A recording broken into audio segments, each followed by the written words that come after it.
Hello, my name is Dr. Julia Osman. I am a French history professor at Mississippi State University, and I am here today to talk about certain aspects of the 7 Years' War and the American Revolution. The Society of the Cincinnati has a new project where they are trying to make lectures available for high school teachers that cover some of the national standards for some of the national standardized testing, and so I am here to talk about certain of those standards. So these lectures are not a complete history of the 7 Years' War or a complete history of the American Revolution by any means, and they're not intended to be, but they are intended to focus on certain elements of the national standards to help high school teachers have more resources when they teach and when they prepare for their classes. So I'm going to begin with a short talk on the 7 Years' War. And I've entitled this talk, not just French and Indians, the 7 Years' War in North America, because it's important to remember that the 7 Years' War is really a world war. In fact, Churchill called it the First World War, and this is an accurate representation, because we think of the 7 Years' War as, oh, the French and Indian War in North America, but it was much, much, much larger than that, and it helps to understand some of the things that went on in North America if you keep in mind that this war really stretched throughout Europe, from Portugal to Russia. It had great effects for Africa. It was also fought in the Caribbean. It was fought in India, and it was also fought in all of the seas. And so the navies were a huge component of the 7 Years' War. And the 7 Years' War just didn't involve France and England. It also involved Prussia. It involved Hanover. It involved Russia. It involved the sepoys in India. And so it was a huge, huge, huge fight. And it even, some historians even say that it had consequences for the silver trade in China. So this is a world war. And that said, I'm going to focus on the North American part, just because that's the part that we're interested in and how the 7 Years' War had consequences for the coming American Revolution. But just keep in mind during the talk that this is much larger than what I'm initially focusing on. So that said, a lot of people want to know, what are the French doing in North America in the first place? Because we in American history are used to North America being a place where there are English-speaking people and also Amerindians. So what are the French doing there? And that's a good question. And this question goes all the way back to shortly after Columbus sailed the ocean blue in 1492 and thought he discovered not some islands on the Caribbean, which he did not expect to find because he did not know they were there, but he of course thought he found some islands off the coast of Japan. And even after he died and had been back to visit these islands 4 times, he was still convinced that he had found Japan. And everyone kept on saying, no, you have not found Japan. You have found something completely different. And he didn't believe that. But anyway, there was still a search for the China Sea, which is that many Europeans thought that if they sailed far enough west, eventually they would hit China. And when America, the American subcontinent, was initially rediscovered by Europeans, they had no idea how big it was. And so I have a handy map here, which you can find on Wikicommons, so you can use it for any kind of purpose. It's on the public domain. And we all see how big North America is, but in the beginning of the 16th century, very end of the 15th century, they had no idea if it's just a little strip of land, and behind this little strip of land is the China Sea. They didn't know that if you followed some of these waterways far enough, if you would get to the Pacific Ocean. They had no idea. So in the 16th century, in 1524, Francis I of France, I kind of call him the Renaissance king in France, hired an Italian named Giovanni Veranzo to sail around this new landform and see if he could find the China Sea. And Giovanni sailed into the Cape of Fear in North Carolina, and he saw enough waterways that penetrated far enough into the land to think, hey, this might actually lead to the China Sea. And so the French continued to send explorers to go look for the China Sea. And while they never found that, what they did find was lots of cod, which I know sounds very exciting, and of course beaver. And cod is very important because, and they found lots of cod fishing up in the northern regions of North America and in the waters there, because of course Europe is a largely Catholic continent. In Catholicism during those times, during Lent, you did not eat meat, you ate fish. And so it was a very profitable business to catch cod, to put them in giant salt barrels, and then ship them back to Europe. And many months later, people would eat it for Lent. And that sounds very tasty, but it did keep the French interest in North America. And as I mentioned, the French also found beaver pelts there, and beaver hats had just become the latest must-have in Europe. And when you think of a beaver hat, it's not like a Davy Crockett hat with the raccoon sitting on his head, but they use the beaver pelt, which is a beautiful, smooth, shiny pelt to make and what we see today are like beaver top hats. And of course, back then they had different shaped hats, but that pelt was very important for making those kinds of hats. and things. So the French were able to make a very profitable trade by hunting the beaver. Now there are many explorers, French explorers in North America who did many important things, and you can actually research those if you want to, if you follow one of the links below the YouTube video that you're watching right now. And one of the links is to a wonderful site about Louisiana, which is another French war, another area of America that France had settled. They weren't just in Canada, they were down in Louisiana as well. And so there's a wonderful site that talks about the explorers who founded Louisiana and when the cities were established, and they have interesting biographies of those explorers and some fantastic maps. Also, there's a link below me to a map from the 16th century, and it shows kind of the Labrador area as it was drawn by a French cartographer. And it's fascinating because you can see sea monsters, you can see demons dancing around in this new world, and it shows images of Native Americans fishing and hunting and dancing. And it's a really interesting picture to look at as you understand what the French initially thought of this new landmass. But the other explorer I want to make sure I mention is, of course, Champlain. And Champlain was in North America, and he was able to establish a relationship with the Iroquois and the Huron in 1608. And this is important because now France didn't just have economic ties in North America, they also had a certain kind of diplomatic tie. And it also starts to explain how the settlement pattern for the French in North America was different than the English. Because if you look at the way the English settled in North America, they really wanted to create New England, or Little England in North America. They didn't want anything to do with the Amerindians that were there, except maybe a little bit of trading. They wanted cities that looked like English cities. They wanted dances that were English dances. They really wanted to have England, but just an ocean away. The French, on the other hand, had a very different settlement pattern. And because the French are focused very much on beaver and fishing, and because they're making these diplomatic ties with the Iroquois and the Huron and other Amerindian nations in North America, they are settling over a much wider expanse of land. And they're also using, and they have to use, information and techniques and alliances that the Amerindians have been using. So what they do is they cover a much larger piece of land, and again, you can see this on this lovely map where it's colored on the coast to be English settlements, and it's colored deep. You can see all the way, it's kind of like an upside-down triangle, all the way from Upper Canada, down, down, down until the Gulf of Mexico. And they covered this wide piece of land so they could get more beaver, make more settlements, and things like that. So you see a very different settlement pattern. And eventually, the French are really coming to North America for one of four reasons. One is they're looking for the China Sea, which eventually they give up and they stop looking for it because North America obviously has many other riches besides being maybe close to China. Two, the French are there as Catholic missionaries.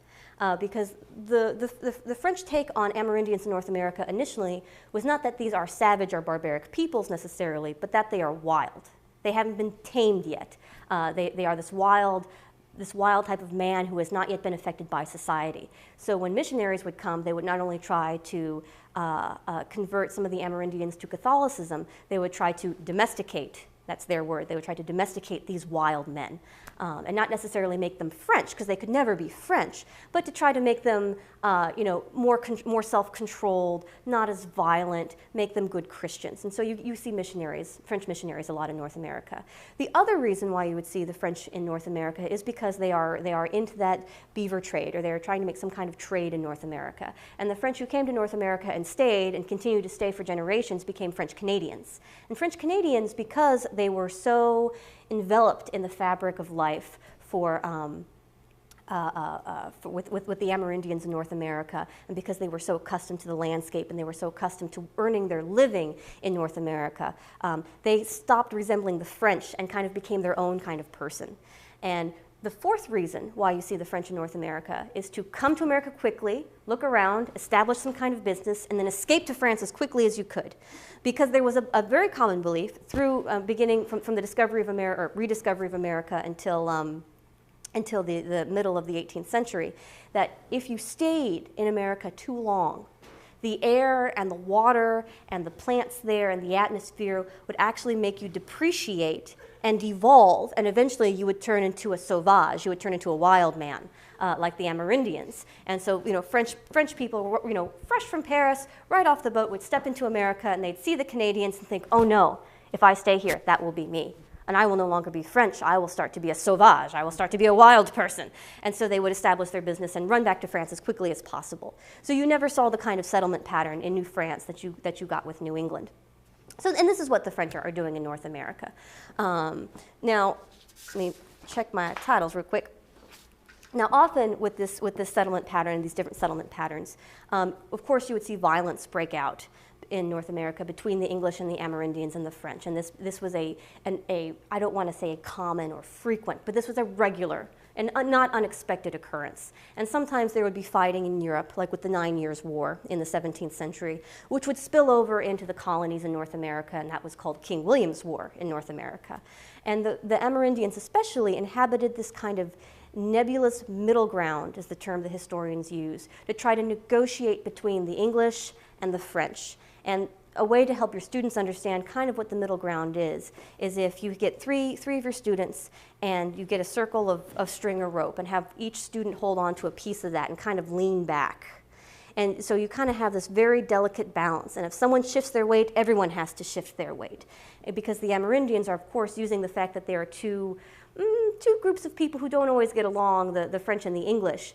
The Amerindians are taking advantage of this to kind of play one off the other at times. And so everyone, of course, has their own interests at heart, but you have this really interesting, kind of three-pronged balance here. And, of course, violence is going to break out from time to time. Now, violence breaks out as kind of a prelude to the 7 Years' War in 1754 with Jumonville's Glen. And the 7 Years' War doesn't begin with Jumonville's Glen because, remember, the 7 Years' War is a world war. And it really begins in 1756 with the Battle of Minorca, which is a large naval battle, and it takes place in the Mediterranean. But you see some of the initial violence in North America that's going to kind of be a prelude to this war with Jumonville's Glen. And Jumonville's Glen is a wonderful story that I think your students would appreciate. And it features a very young man, a very young Anglo-American man. He was raised in America, but he loves England, and he's working for the English government, and he's working in the English army as a provincial officer. And he is given the task of going into western Pennsylvania with some of his troops and some Amerindian allies that he has, and he is given the task of looking to see where exactly the French are, and he is allowed to use violence if he sees the French encroaching on English territory or disrupting English trade. Because the English were very afraid that with the French so deep in North America, they were going to disrupt English trade with Amerindians and others. And so this young man takes his troops and he takes his Amerindian allies and he goes through and he is looking for the French, and he's kind of aware that there's a French group kind of following him and tracing him, and he thinks, aha, rather than be ambushed by these French people who are following me, I will ambush them first. And so early one morning, this young man and his troops and his Amerindian allies, they creep up and they find the French and they open fire and they kill many French people, and the whole time there's a man waving a white piece of paper at him. And so finally the officer calms everybody down to look at this white piece of paper, and this young man is an Anglo-American. He doesn't understand any French, and of course the letter is in French, and of course the person trying to hand it to him is French. And the person who's trying to hand it to him, by the way, is a French man named Jumonville. And so while this young man is trying to read the letter, one of his Amerindian allies takes a tomahawk, splits the head of Jumonville, and then starts to ritually wash his hands in the dead man's brains. This is a wonderful story. So the Anglo-American officer panics a little bit. He takes the message, which essentially is a message of peace, saying, we want to know what you're doing here. What are you doing here creeping around? And he starts to head back to the east. And of course he's being followed because now he's did horrible violence against the French. Now he's being followed by a man named Villiers, who is Jumonville's brother, who is of course seeking revenge. And this man is running with what's left of his troops and left of his Amerindian allies. It's pouring rain. He's not making much progress. He knows he's going to have to make a stand because the French are encroaching on him. So he stops and he builds a fort out of pure necessity, and he names the fort Fort Necessity. And after some time of fighting with his enemies, he finally says, I have to surrender to the French. There's no way I can make a stand anymore. And so Villiers approaches this young officer, and he presents him with essentially a surrender treaty, and which he has to sign. And the surrender treaty seems to be pretty generous because he's allowed to keep his life, he can keep his troops, he only has to give over 2 hostages, and he can return to his commander. And so this surrender treaty is in French. The Anglo-American still does not read French, but he signs his name to it and goes on his way. What the poor man does not realize is that when he signed his name, he signed a full confession to the murder of Jumonville, which, since this is a little skirmish that happened in the backwoods of western Pennsylvania, might not seem like such a big deal, but it set off a huge diplomatic catastrophe as people back in France reacted very violently to the idea that their men in North America are being murdered in cruel and harsh ways by the English barbarians. And it puts a lot of patriotic fuel into France. And if you can imagine that, there's an American song that's very popular on the radio now, and it says, you know, if you attack us, we'll stick a boot in your ass. It's the American way. That's kind of the French reaction to the massacre of Jumonville. Now, what makes this even more interesting, and this, of course, stokes the fires for war. Even though war has not broken out yet, it won't break out for another 2 years, but there's already violence in North America over tensions between the British and the French, and, of course, various Amerindian nations who are trying to negotiate their way between them. Now, the name of this Anglo-American officer, who took full credit for the murder of Jumonville's Glen, was George Washington. And yes, the very same George Washington that was going to eventually be general of the American forces during the American Revolution and our first president, and many consider him to be the best president of all time and one of our national myths and our great man, and you can go to Mount Vernon and buy lollipops that feature his head on it and all kinds of wonderful things. But just keep this in mind with your students, that if you have a bad day or if your first job doesn't go the way it's supposed to, George Washington had his bad days when he was a young man too. And his bad day was really, really bad because not only was a man killed under his guard, unjustly killed under his guard, but he actually started off this huge diplomatic brouhaha that contributed to the 7 Years' War getting started.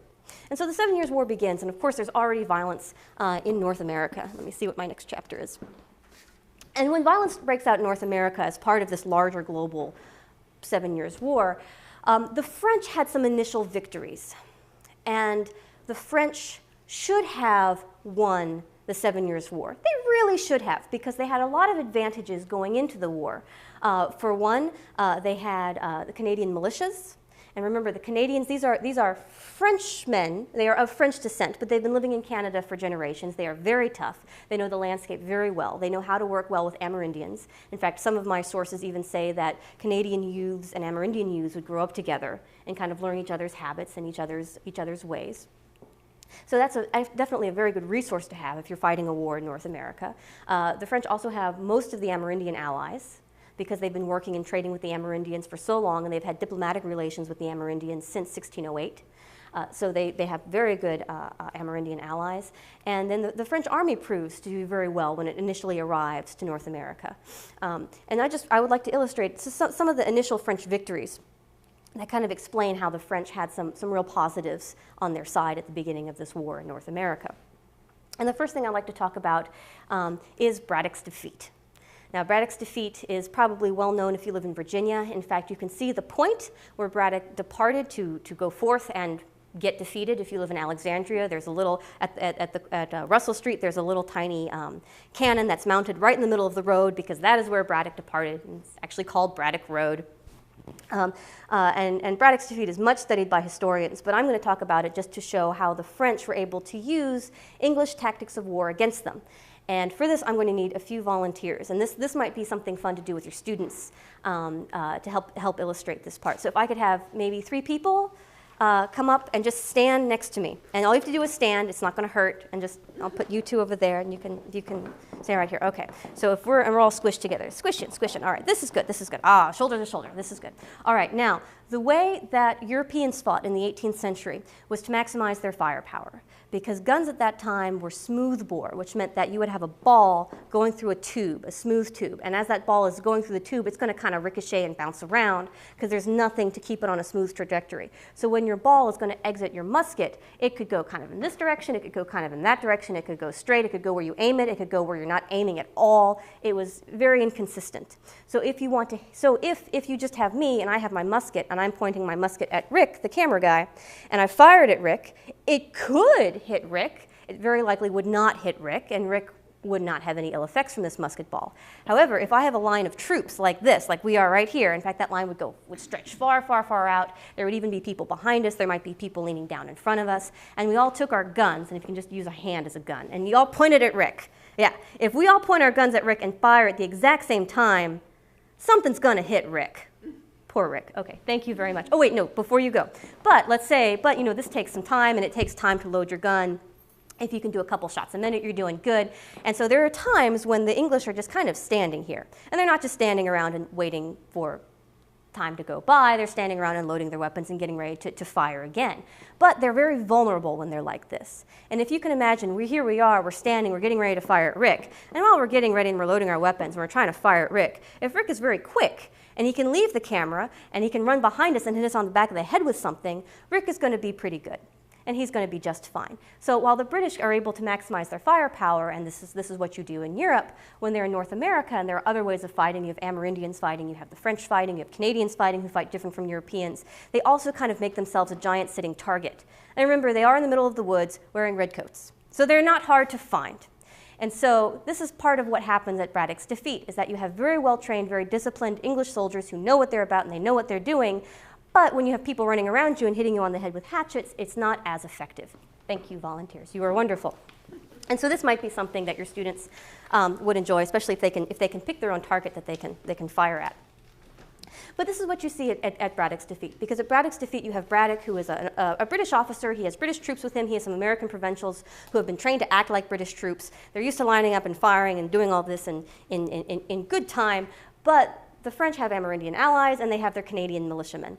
And their Amerindian allies and their Canadian militiamen are used to fighting in different ways, and they can kind of use the British tactics against the British. And that's the kind of thing you see at Braddock's defeat. And you see this kind of, these kind of victories for France and other places as well. And the French are really great at organizing raids against English settlements kind of on the frontier lands, and really just using fear tactics to scare British settlers farther and farther and farther eastward and trying to clear them out. Because, you know, if your neighbor was just massacred and scalped and had his house burned down, you know, 2 miles away from you, it might encourage you to just kind of let the French have it and move east.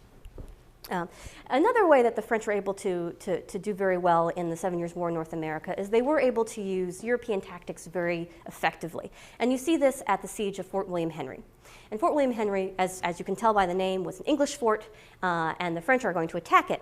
Now, the French are very good at sieges. The French army is great at laying siege to things. In fact, a French man from the 17th century named Vauban invented it, and invented the technique the French use. And so the French are able to use European styles of taking forts very well, and they dig trenches. Well, if you would like to see how the French take the fort, there's a wonderful YouTube video, the link for which is provided underneath the video you're watching now. And it's a short clip from the Last of the Mohicans film.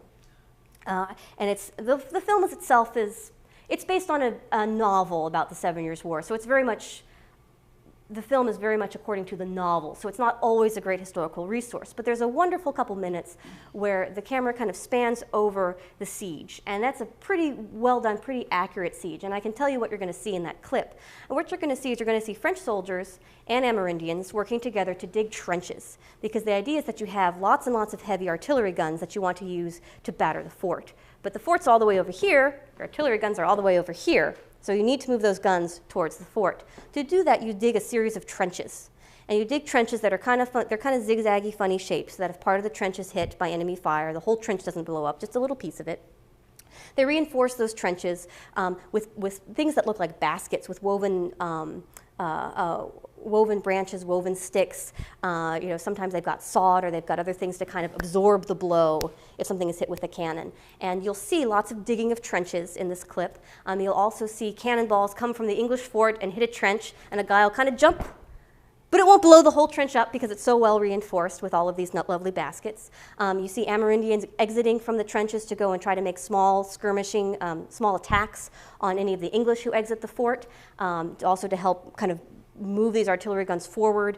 And then once you have the artillery guns through the use of trenches, once you have them moved kind of to the first trench, you dig a trench, another trench even closer, and you bring your guns even closer, and you slowly bring your guns closer. And when you can bring your mortars close, and your mortars, that's going to be the gun you see in the clip. It's like it looks like a huge cauldron. It's a big, wide mouth. And if you bring that close to the fort, it's going to allow you to actually shoot a cannonball out of that, up, high, sloop over a little bit, and then go boom, either right in the fort or right on the walls. And that's going to cause the fort to have to surrender. And in fact, in the clip, you also see the two armies meet to discuss surrender terms, because the idea of European warfare wasn't that you kill everybody, but that you put your opponent in a position where he knows he's either going to get obliterated or he could surrender. And at this point, if your enemy has fought well and is ready to surrender, you can negotiate that, okay, you have to leave and your army can never fight in this war again, but you will survive. And that is what happens at Fort William Henry. Is the French lay siege to the fort, they do a really good job, the fort eventually has to surrender, and it surrenders, and the French accept the surrender, and it's an example of how the French army from France, not necessarily not just the Canadian militiamen, not just the Amerindians, but how the French army is able to use European warfare effectively in North America. And then there's a third example I'd like to use very briefly, and it's the Battle of Carillon, or we know it in English as Ticonderoga. At the Battle of Ticonderoga, the French army is being attacked from an entrenched position by the British army, and the British are attacking the French. And the French are outnumbered 2-1, and they have some Canadians with them, but not a lot, and they don't have any Amerindians with them at all, and they've really come to rely on Amerindians to help them win their battles. But after a couple hours of fighting, the French beat the English, and the English retreat, and many of the English are killed, and not too many of the French are killed. And this is a huge victory for the French because the French army was able to essentially fight the battle on their own without the use of Amerindians. And for the French, this is fantastic. They did it all by themselves. They didn't need the Amerindians. See, the French army is very strong, but it makes some of the French officers a little too excited about their victory. And so when the Amerindians do show up and they see the battle's over, it's been fought without them, they get very cranky. Montcalm, who is the general in charge of the French army, does not apologize and say, we're sorry we didn't wait for you to have this battle. Instead, he rather gloats and says, see, we didn't need you after all. This makes many Amerindians angry, and they decide to leave the French since they're only with the French because this gives them an opportunity to prove themselves in warfare and get war trophies for themselves. So many of them go to the English. And it kind of gives the French army the false impression that it's pretty much got this war taken care of, which it doesn't, unfortunately. And so now I'm going to talk a little bit about why the French ended up not winning the war in North America. And there are two things I'm going to talk about with this. And one is, first of all, the Battle of Quebec. And the Battle of Quebec, and this was another time where now the French are entrenched in the city of Quebec, which is a big, beautiful fortress in Canada, and the English are going to attack.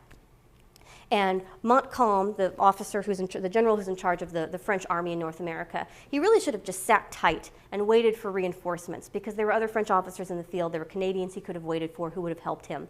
But he didn't sit tight and wait. He wanted to go out and meet the English on the Plains of Abraham.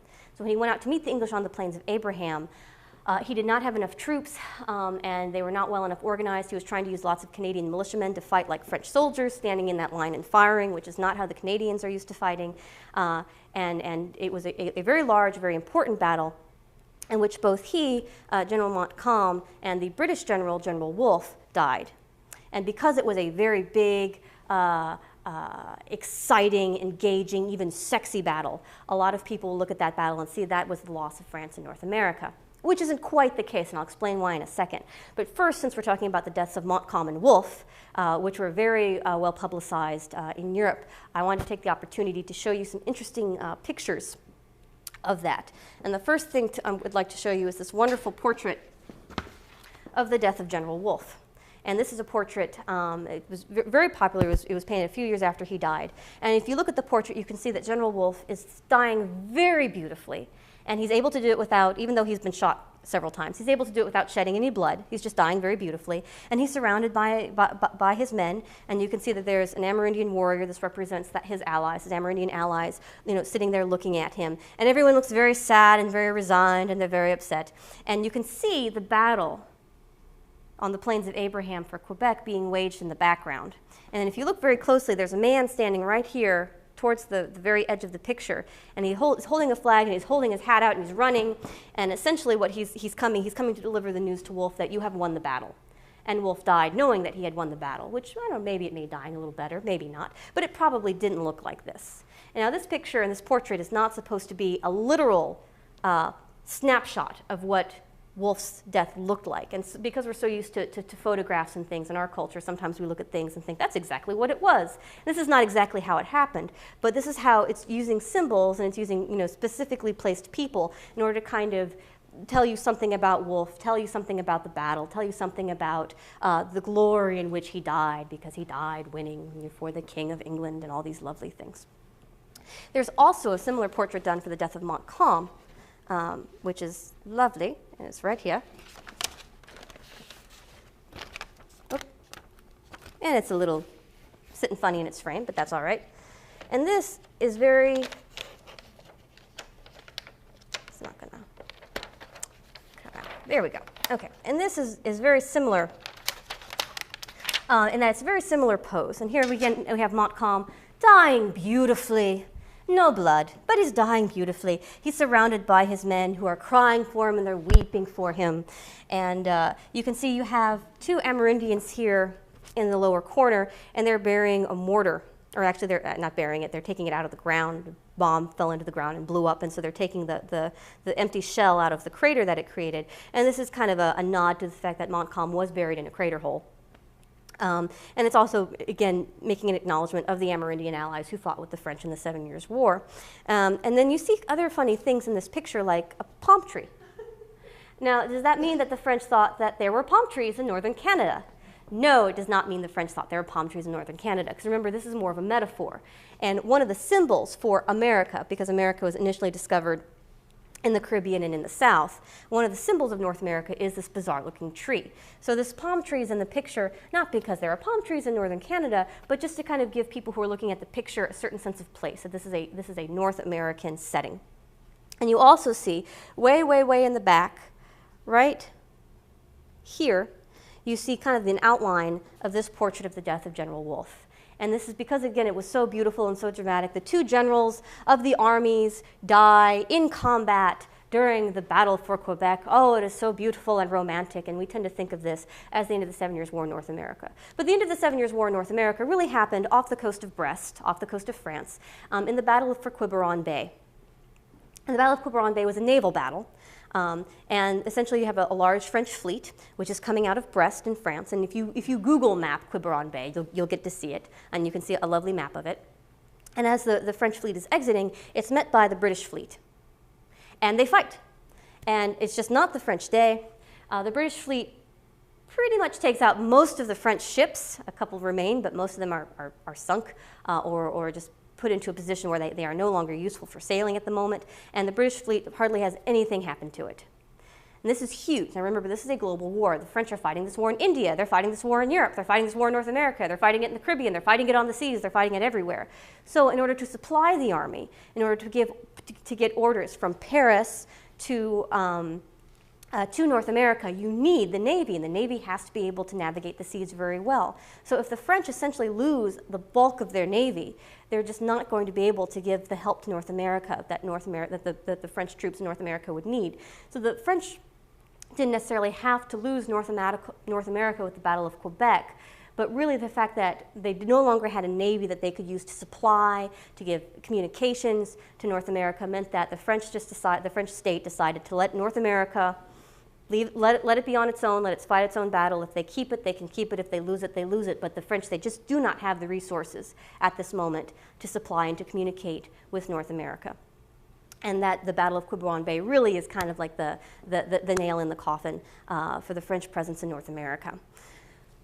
So there are lots of major consequences for the 7 Years' War in North America, which I'd like to talk about now for just a few minutes. And of course, everyone is interested about how did this influence the coming of the American Revolution? And it influenced in many ways, and I'm going to name a couple of them. One is that by the end of the 7 Years' War, by the time the battle has settled down everywhere and the treaty is signed in 1763, England is by far the most powerful nation in all of Europe, which in some ways is great. Look at it, it has all these colonies, its army is everywhere, it won this big war, that's wonderful. But that also means, one, that England is greatly in debt. And so it's going to have to start taxing its colonies. And of course, we're all familiar with the terrible Stamp Act and the unhappiness with American colonists being taxed by the British and what all that's going to lead to. So that's one thing that's a consequence of the 7 Years' War, is that England now needs money and it's going to be taxing. Two, it means that if England is the most powerful nation in all of Europe, it has no friends in Europe, because now everyone has a vested interest in bringing England down a notch or two in order to maintain a balance of power in Europe. England is now too powerful. That means France, Spain, anyone is going to be happy to see England get a little weaker. Another important consequence is the Albany Congress in North America. And the Albany Congress met in 1754. Benjamin Franklin, a young Benjamin Franklin, and in fact there's a photograph of Benjamin Franklin that I'd like to show you. Pretend it's here. And you can see that Benjamin Franklin does not look like the typical balded, gray-haired man with spectacles that we usually think of. At one point, Benjamin Franklin was in fact young before he was old. And it's kind of fun to show your students an unexpected picture of him. But in 1754, he's one of the people who arranged the Albany Congress as a way to talk about how to deal better with Amerindian relationships, and also as a way to talk about unity.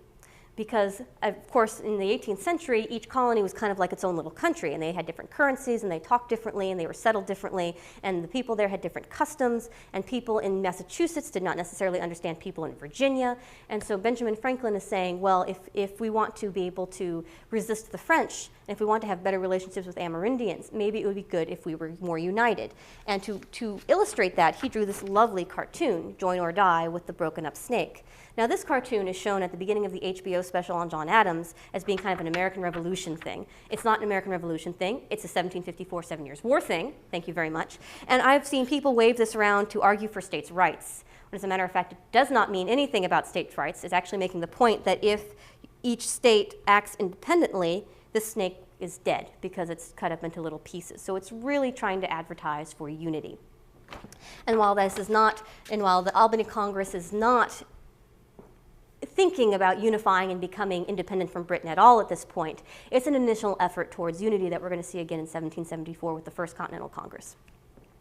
Another effect of the 7 Years' War in North America and how it's going to lead to the Revolution is that, remember, the 7 Years' War is a large world war, and France and England fight each other all the time. It's kind of like a hobby. And so any peace treaty is really considered to be rather temporary. So it's sure, there's peace for now, but of course the French are looking ahead to the next engagement.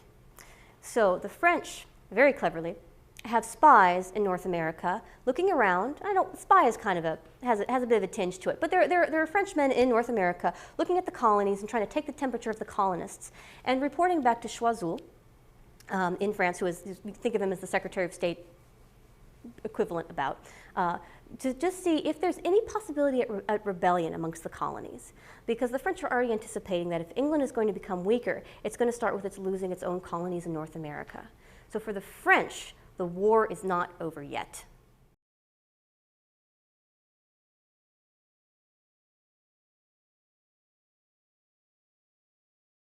Now, where I left off with my last lecture on the 7 Years' War, I mentioned that the peace really is only temporary. And even though the 7 Years' War was a huge war, it was a world war, and England was the big winner in the war, as far as the French are concerned, the war isn't quite over yet, because France and England fight all the time. And of course, there wasn't just France and England involved in the 7 Years' War, there are other countries as well, but I'm focusing on those two. But of course, France and England fight each other all the time.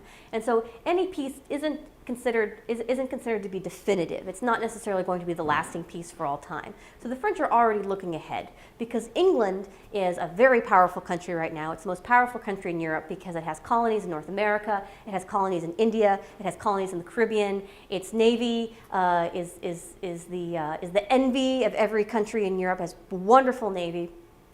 But this also means that there are plenty of countries that want to see England knock down a few pegs and who want to restore the balance of power in Europe. And so the French are already anticipating in the 1760s, when the 7 Year War ends, the French are already anticipating that England is going to be weakened by her colonies in North America. And the French have already placed a couple of folks in the British colonies in North America to try to keep a pulse on, or try to get the pulse of the sentiment of the colonists towards England. And of course, as we all know, after the 7 Years' War, the American colonists are expected to pay large taxes to help pay for the war, and many Americans do not think that that is a just thing to do, and so they start to revolt and things like that. And where I'm going to pick up this lecture is right at the beginning of the American Revolution, and I'm going to talk about two different ways that France is interested in America and the American Revolution. And the first way I'm going to talk about is diplomatic. France has a lot of diplomatic interest in the Americas and in the American Revolution and in these rebelling colonies because, as I mentioned, France wants to see England weakened. And this is a way for England to get weaker. So France is eager for these colonies to rebel, and France is eager for these colonies to become independent. Vergennes, who is Secretary of State. You could think of him in that kind of role for France, and he's very influential with King Louis XVI. He would love it if America would win the war against Great Britain. And he would love to provide aid for the American Revolution. But at the same time, since France has just lost the 7 Years' War and is also in great debt, he cannot afford to join a war that he doesn't know he's going to win. So Vergennes' strategy is to just kind of sit back and see how the Americans do, and see how well their army operates, and see how well they do against England on their own. And if it looks like they're going to win, then he says, then we'll jump in and we'll help them defeat England, and then we'll be able to take some of the spoils of the treaty. Vergennes also thinks that commercially America is very important, because at the moment America can only trade with England. But if the colonies become free of England, then they will be able to trade with other countries. And France sees this as a wonderful way to get money back that it lost during the 7 Years' War if they're able to trade with American colonies. And so Vergennes also sees this as kind of a commercial investment that would pay off later. The second way that the French are interested in the American Revolution is very ideological. And of course, France is kind of the center of the Enlightenment in Europe during the 18th century. And many Enlightened ideals influenced the outbreak of the American Revolution. And we all know that Thomas Jefferson used John Locke's ideas in the Declaration of Independence. So the Enlightenment is influencing the American Revolution. And that contains really good ideals about liberty and government by people, and having republics instead of monarchies, and it contains wonderful ideas about justice and equality and all of these wonderful things. But of course, in Europe, it's hard to test Enlightenment ideals and see if they can become realities, because most of Europe is under monarchical governments. They have strict aristocratic codes, and it's hard to put some of those Enlightenment ideals in place. But America, French people see, or many French people see, it's kind of a blank slate. It could be a new country. It looks like it wants to be a republic. It's basing some of its government ideas off of Enlightenment ideas. And so the French are very interested to see how is the Enlightenment going to work in North America. And as a lot of this more ideological interest builds up in France, the French are treated to many, many misconceptions about North America, and think that these British colonies that are rebelling are much more glorious and successful than they really are. And this is partially because the newspapers that the French are reading are heavily influenced by Benjamin Franklin and John Adams. They also the newspapers are purposely printing very pro-American reports and kind of downplaying any anti-American reports about any losses that the American army suffers, or problems like that. And then because the idea of America being the successful, enlightened land is so popular, people start to write poems about it, and they start to write novels about it, and they start to present over and over again this idea of America as this wonderful republic of liberty, where every man is equal, and every man knows how to use a gun, because they've been fighting bears since they were 2. And they are all hardy, and they are all big, and they all love independence, and they love their country, or they use the French word a lot. They love their patrie, their homeland, so much that they will die in the most gruesome ways if they have to in order to protect their patrie. And so this very ideological view of America becomes extremely popular amongst French readers in the early stages of the American Revolution. So that's kind of the second interest that the French have in the American colonies. And to illustrate that, I'm going to show one of my favorite pictures of all time. I call her the ship lady. But the title is really Coiffeur à l'indépendance ou des triomphes de la liberté. And this shows a woman, and obviously she's a very well-dressed woman. She's wealthy. She's wearing these beautiful pearls. She's wearing a beautiful dress. She's admiring herself in front of the vanity. But what is really exciting about her is that she has her hair arranged like the waves of the sea, and she's got a giant boat on her head. And this is wonderful. And people really did wear very thematic, enthusiastic hairstyles in 18th century France. This is maybe a little bit of an exaggeration, but not too much. And what she's commemorating is she's commemorating the victory of the Belle Poule, which is a French frigate which fought a British frigate and won. And the French ship was fighting the British ship because the French are kind of providing under-the-table aid to America. The French aren't ready to come out and declare themselves for America because they want to see if America can win the war. They're holding back. They don't want to get on a losing side. But at the same time, they are kind of underhandedly very very subtly trying to aid America in unofficial ways. And the fact that this woman is wearing the Victory of the Belle Poule as a hairstyle shows the extent to which support for the American cause penetrated culture in 18th century France. And this is one of many hairstyles. There are also like hairstyles in the style of a patriot, which is kind of like a giant beehive with a little mop cap on top. And there are hairstyles in the Boston style, which also involves lots of curls and ribbons and things like that, but it's called the Boston style to help to support the people in Boston when their port was closed. And so there are lots of ways that the French express their cultural support for America. And you see that this kind of diplomatic interest and this very ideological support come together in the ways that the France unofficially aids America at the beginning of the American Revolution. And I'll just give you a couple examples of that. One, there's the great playwright Beaumarchais, who wrote the play The Marriage of Figaro, and which was a huge hit in France, and everyone loved it. And he was very interested in the American cause. So he invented a fake company so that he could find a way to ship money and uniforms and guns to America to help the American Revolution. And in fact, the French government put some money into this company so that it could go to America and help the Americans in their revolution. You also get lots of young French officers very eager to fight in the war. Now, there are two reasons for this. One is, of course, this wonderful ideological reason that, oh, yay, America is going to be this brand new republic and it's going to fulfill all of our wildest Enlightenment dreams and it's going to be wonderful and we want to help that. At the same time, at this point in the early 1770s, it's been well over 10 years since the 7 Years' War ended. So there's been 10 years of no warfare for France. And usually we think of peace as a good thing, and peace is a good thing. But in the way that French society was structured, French nobles, most of whom were officers in the army, needed to have an opportunity to prove themselves in battle to show that they merited the privileges that they had as a member of the noble class. So you have lots of young French officers who have never had a chance to test themselves in battle, who are eager to go to a place where there is fighting so they can show how brave they are and how well they fight, and they'll give them a chance to shed some blood for their king, and that way they'll get honors, and it will show everyone that, yes, I am a noble and I'm an aristocrat and I have lots of land and lots of money, but I have shed blood for the king, so I merit these things. So you see a lot of some young French officers who want to be volunteers to go to America. And at the beginning, America is eager to get any help they can get, but when many French volunteers show up and say, hello, I'm a French officer, I would like a commission, and no, I do not speak any English, why do you ask?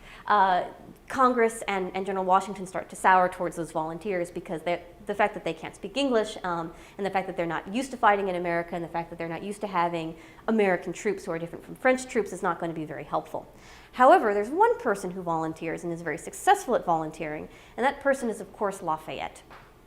Now, I consider Lafayette to be what I call a singular sensation, because Lafayette was a unique example in France. Most of the French volunteers did not have the glorious success of Lafayette. Many of them would go to America, present themselves, parler un peu de français, and then be turned down because they cannot speak English, and they would get very grumpy and go back to France and feel very, very upset that they were not accepted into the American army. But Lafayette is different. And Lafayette is unique. He starts off as a very unique individual because, for one, he is a young man. He is only 19 years old when he leaves for America. His father died when he was 2. So that means that Lafayette does not have a chaperone, and he is independently wealthy. So he doesn't have to ask his father for money to hire a ship and go to America. He can just do what he wants.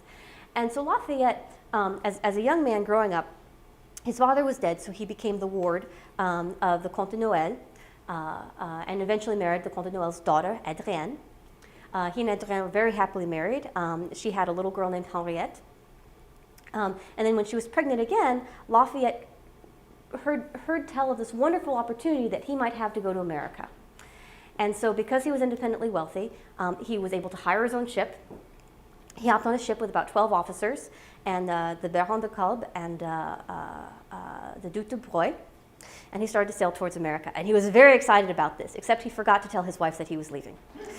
So when he's on the ship, and his ship is called La Victoire, Victory, he writes a letter to his wife and says, "Dear Adrienne," and I will paraphrase a little bit here, "I'm very sorry I didn't say goodbye before I left for America, but just so you know, I've left for America."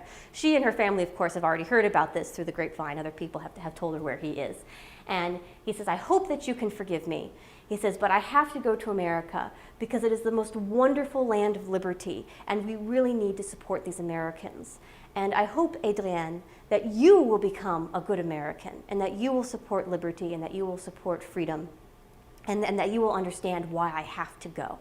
And it's a beautiful letter. In fact, you can read the letter in this lovely book. You'll find the bibliographic information for it underneath my YouTube video, but it's a book about Lafayette that is very clearly written. It's very good for a non-academic reader. It has wonderful stories about Lafayette in here that I won't have time to cover.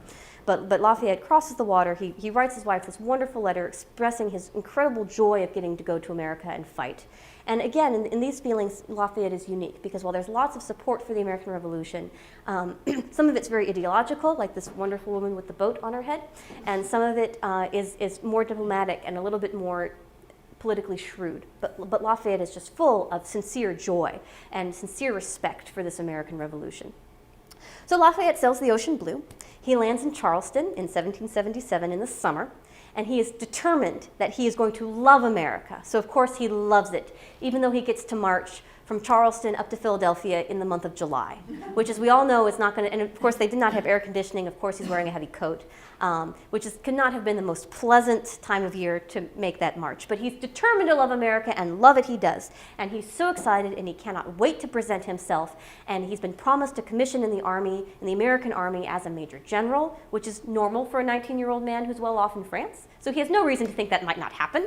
And he is marching north, and he is so excited. He gets to Philadelphia on July 27th of 1777, and he knocks on the door of Congress and says, "Here I am." And the man who opens the door says, "Thank you, we do not need your services. Please go away," and closes the door in his face.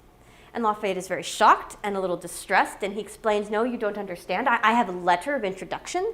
I have come all this way to help you in your revolution. I am a French officer. I know something about war. I am willing to fight and die for you. Please accept me into the army." And he again gets the answer, "There are many French officers who have come and offered their services. Your English is pretty bad. We really don't need you. Goodbye." And Lafayette's kind of taken aback by this. This is not at all the welcome he expected.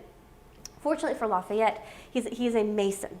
And we all remember that Masons was a secretive group of individuals. George Washington was one, and that they had special connections between them. So Lafayette is a Mason, and he writes a note to John Hancock, who is also a Mason and President of Congress. And he says, "Dear Mason brother, I came here to fight for you. Please accept me into the army." And he uses the little Mason code, which looks kind of like 3 little points of a triangle. And so John Hancock is willing to entertain Lafayette, and he says, "Okay, we'll work out a deal." And Lafayette's deal to be in the American Army is essentially he will get no pay. He will provide for all of his own expenses, so he will buy his own horse, he will provide his own uniform, he'll provide his own weapons, he'll buy everything himself, he'll provide his own food. He can be a major general, but that is going to be a symbolic rank only. You will not actually have any authority whatsoever. And Lafayette says, "Okay." And you will essentially do whatever it is we tell you to do, and if it's stand in the corner and don't do anything, you will stand in a corner and not do anything. And Lafayette says, "This sounds great."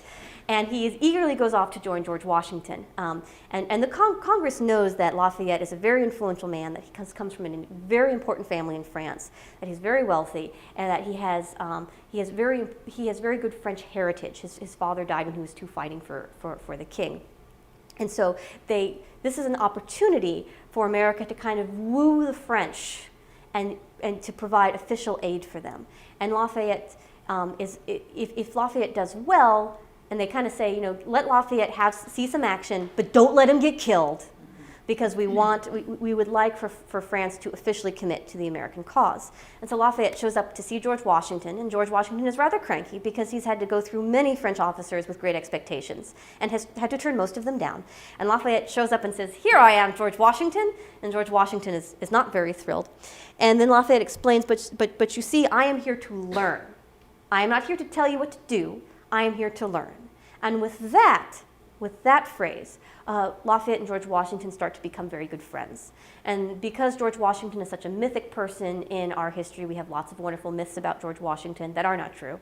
And because Lafayette is such an important person in our national history, we have lots of myths about Lafayette which are not necessarily true. But the very close relationship between Lafayette and Washington is very true. And they both had some similarities, both lost their fathers at young ages. Both men had an interest in military affairs. For Lafayette, Washington was kind of like the father he never had, and Washington did not have any of his own children, so Lafayette was kind of like the son he never had. Washington had raised 2 children with Martha that Martha had brought to the marriage with her, but he didn't have any of his own. So he and Lafayette formed a very close bond. And it wasn't until too long after Lafayette started to work with General Washington that he started to ask for responsibility and started to ask to command troops. And at first, Washington was rather hesitant because you're supposed to let him see a little bit of action, but he can't get killed. And Washington has no idea how skilled Lafayette is as a commander. But at the Battle of Brandywine, the Americans are losing against the British. And in fact, the American general who's in charge of a certain group of troops is a lawyer and has no experience in the military whatsoever and doesn't really know what to do. And the American troops, they've broken their line. Remember, lines, standing in lines and firing at the same time is very important. But they've broken their line. They're retreating in great disorder. And so Lafayette says, okay, or Washington says, okay, Lafayette, you can go help the Americans who are in pell-mell, and they're already losing against the British at Brandywine. So Lafayette goes, and Lafayette's a very tall man. He's about 6'1". He's sitting on his horse. He goes riding in to go help the Americans, and he rides up and down in between the disorganized American troops and the advancing British, which is a great place to get shot and killed. And so it shows a lot of bravery for Lafayette, and he gets a good amount of respect for being willing to just ride up and down with his horse, yelling at the American troops and trying to rally them. But that does not work, and the Americans are actually turning around and running away. So Lafayette jumps off of his horse, and he actually will run after people, grab them by the shoulders, turn them around and say, no, face that direction, face towards the British. And that doesn't really work either as far as getting the Americans to fight back, but he is able to gather them, he is able to rally them, and give them an orderly retreat so they're not just running all over the place and being picked off. During this action, Lafayette gets shot in the leg, and Lafayette is thrilled, which might seem odd, but it might seem odd that Lafayette is able to claim that he led a good retreat. But in European warfare of the 18th century, leading a good retreat so that you don't lose your army in a bunch of chaos, but that you're able to get your army together, make a graceful exit from a scene which you cannot win, and keep your army whole is incredibly important, and especially as Washington's army is very small and he needs every single person he can get, and these are not very well trained troops. These are people who have just joined the army and are not used to this kind of discipline. So it says a lot for Lafayette that he was able to gather them and help them retreat. Now for his wound, Lafayette is thrilled because it's not a serious wound, it's a flesh wound, it's going to heal and he's not going to die of gangrene. But he shed blood for the liberty of America. And this is very exciting, and maybe it even sounds a little sentimental, but in the French army, being wounded was very important because remember, the French officers are very eager to fight so that they can prove to the king that, look, I am a good fighter, and I can defend the patrie, and I can fight for the king, and if they shed blood for the king, it usually means they're going to get some kind of a pension or promotion or decoration, because if you shed blood for the king, it really shows how you have sacrificed yourself for the king. And sometimes it's not so important whether or not you win the battle, but if you get wounded trying really hard to win the battle, will count for a lot in the French army. And so in this case, you have Lafayette who's been wounded, and he's able to write home and say, I have seen battle, I was able to organize the Americans and lead them into an orderly retreat, and I got wounded doing it. I have shed blood for George Washington. It's a great day for Lafayette. And of course, he's going to heal and be fine, so it gives him plenty of reasons to be happy. And he does heal, and he is fine. But with this action, Lafayette impresses the American army, and people are happy to give him charge of more men. And at some point, he stops working, he stops being right at George Washington's elbow, and he starts actually taking his own men out and performing bravely in the American Revolution. And it also does wonderful things for France, because when Lafayette left France to fight in America, he caused all kinds of problems, and not just for his pregnant wife with a baby.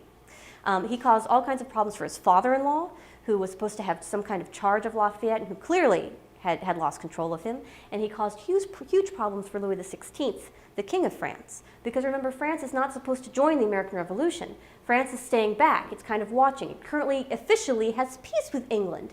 And even though the French government is finding ways to send little pieces of help in the American direction, officially, they're not involved. And so the fact that you have a very high-ranking French noble from a very important family who's extremely visible going to America to fight makes it look like Louis XVI isn't serious about maintaining peace with Britain.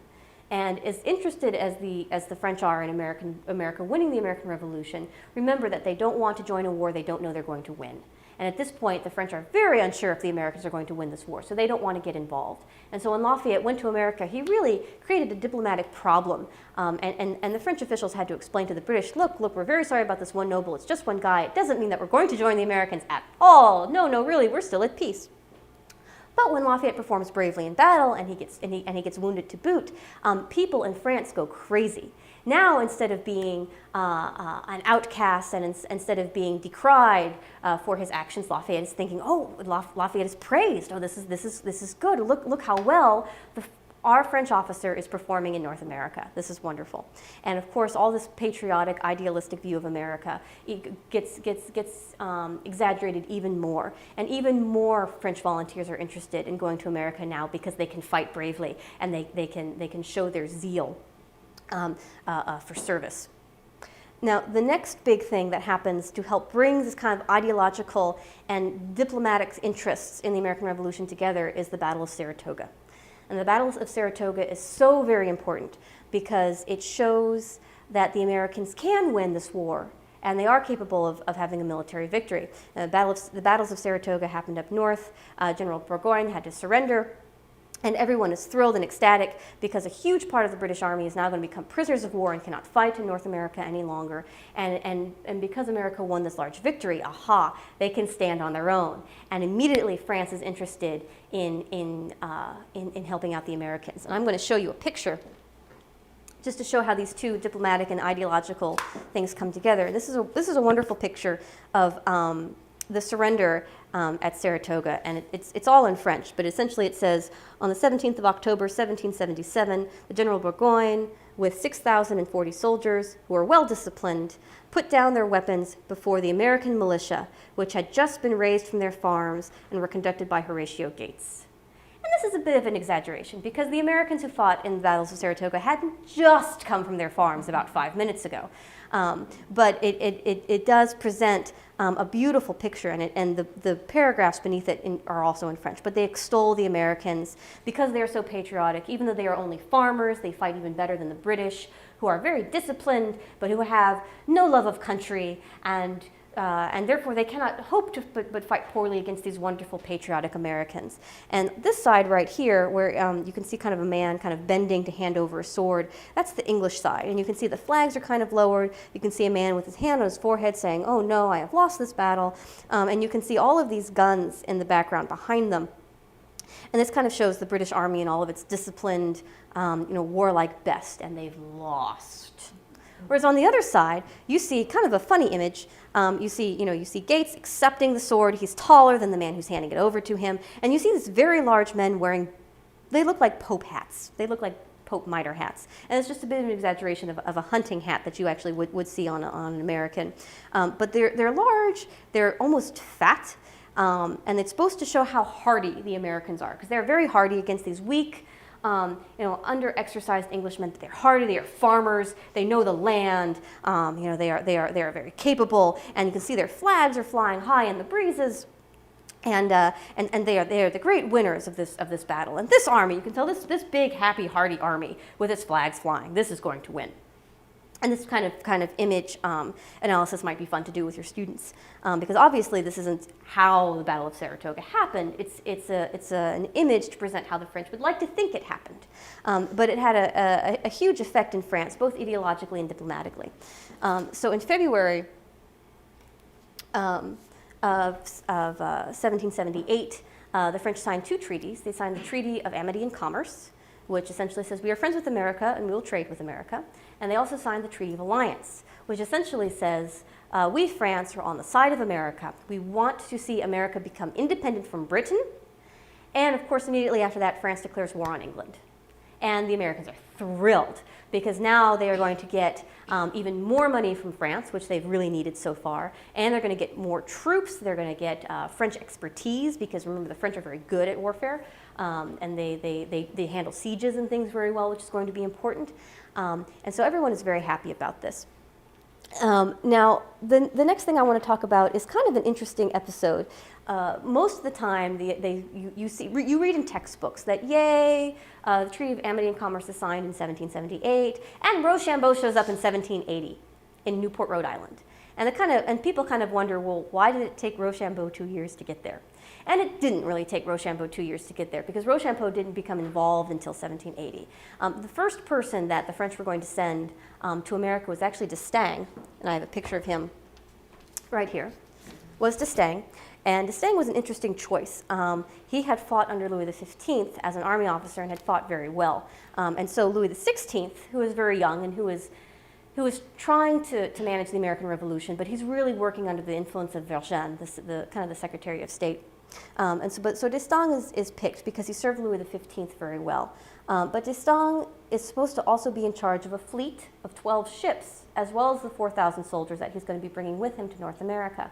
And d'Estaing, while he has proven himself in the army very well, doesn't know anything about naval matters. So he's really not the best choice for it, even though he tries very hard. And so d'Estaing leaves with about 4,000 troops and 12 ships, and he sails for America. But he has some problems, because on the way he's harassed a great deal by British ships. And remember that the French and British navies have had their difficulties before, and that if you take out the French Navy, then the French Army isn't going to be able to do very much in North America. We remember this from the 7 Years' War lecture. So the poor Comte d'Estaing has similar problems. He's harassed by the British on his way to America, and then he gets stuck in a huge storm. So he has to withdraw and go down to the West Indies, where the French have some holdings in the West Indies, in order to kind of repair his ships, rearrange his army, and try again. So after he goes to the West Indies for a little while, he tries again, and this time in 1779, he tries to help out Savannah, because Savannah is being attacked by the British. And so d'Estaing has a great idea that he'll show up with his ships and his army, and he will free Savannah from the British. And so the British say, well, why don't we reach a treaty conclusion? And this sounds pretty good to d'Estaing. Yes, let's reach a treaty conclusion. He goes to make peace with the British, except the British kind of tricked him, and they end up re-attacking, and d'Estaing can't withstand the attack, so he has to take his troops, get it back on the boat, and withdraw again. And at this point, the relationship between America and the French is not very good, because the Americans say, you were going to bring troops and ships. Where are they? We've seen the French Navy kind of off the coast if we squint really hard, but they haven't done us any good. Some of the Americans are not as keen about French aid as you might think they are, because the 7 Years' War is still fresh in some people's minds. And one thing that is separating Anglo-Americans from the French is religion, because the French are Catholic, the Anglo-Americans are mostly Protestant. And while this might not seem to be a very big dividing line for us today, back in the 18th century, it was a very large dividing line. And one of the ways that the Anglo-Americans had kind of whipped up, I don't want to say patriotism, but kind of whipped up excitement against the French in the 7 Years' War was to say they are fighting against these popish people, these people who don't follow God but follow a pope. And so there is still kind of residue of this anti-French, anti-pope feeling in America left over from the 7 Years' War. And the fact that d'Estaing can't seem to get his ships in an area that would allow him to disembark his army and keep his army disembarked and actually provide aid to the Americans doesn't help the French image in America very much. So the French government decides to try again, and this time they send Rochambeau, and by now it's 1780. So Americans are kind of tapping their foot saying, where's your army that we were expecting? He's coming, he's coming. So so the French government tries again, and this time they pick Rochambeau, and Rochambeau is a wonderful choice for a couple of reasons. For one, Rochambeau has an incredible amount of experience in the French army. At this point, he's about 55 years old, but he's been fighting for the last 40 years. He's joined the army as a young teenager, which is again very typical for French noble officers. He has a great experience in battle. He's very level-headed, and he also understands exactly how he fits into the larger scheme.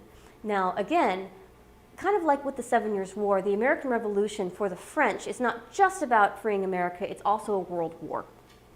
Because this is an opportunity now that France is at war with England again. That means that France thinks, oh, maybe we can get back some of the possessions that we lost in the Caribbean. Maybe we can get back some of the possessions that we lost in India. And so the French are also trying to kind of keep an eye globally and see how they can benefit from this war. Now, when it comes down to Rochambeau, because Rochambeau is going to be going to America with about 5,000 troops, they have to figure out, okay, who is really going to be the boss in North America? Because during the 7 Years' War, you had, on one hand, you had a Canadian commander named Vaudreuil, and you had the French commander named Montcalm, who had the French army, and Vaudreuil was in charge of the French-Canadian militia, and the milice de marine and some other troops. But it was never really clear who was in charge. And Montcalm liked to think that he was in charge. The French government said, no, Vaudreuil is in charge. Halfway through the war, Montcalm got promoted, so he was at the same rank with Vaudreuil, and he never followed Vaudreuil's orders. So there was disunity of command, and that did not help the French very well in the 7 Years' War. This time, though, with Rochambeau, Rochambeau is under the understanding that he is going to be subordinate to General Washington. in America. So Rochambeau will be in charge of the French army, but he is going to have to follow the orders of General Washington. So even if Rochambeau says, I think we should go to Virginia, if Washington says, I want to attack New York, Rochambeau is going to have to attack New York. He's going to have to follow General Washington. And Rochambeau understands this and is willing to comply with this. This is really important, because now there's going to be unity of command in America, and that will make things work much smoothly, as we'll see. So anyway, so in 1780, Rochambeau finally leaves with about 5,000 troops. He has a horrible, horrible time crossing the sea. He gets in Newport, Rhode Island, and gets a very chilly reception from the people in Rhode Island. And again, this is rather going back to that whole anti-French feeling that is still left over from the 7 Years' War, and also kind of the disappointments that Americans experience with d'Estaing. But after a few days, they warm up to each other. This ends up being a wonderful relationship between the French troops in Rhode Island and the Americans there. The French army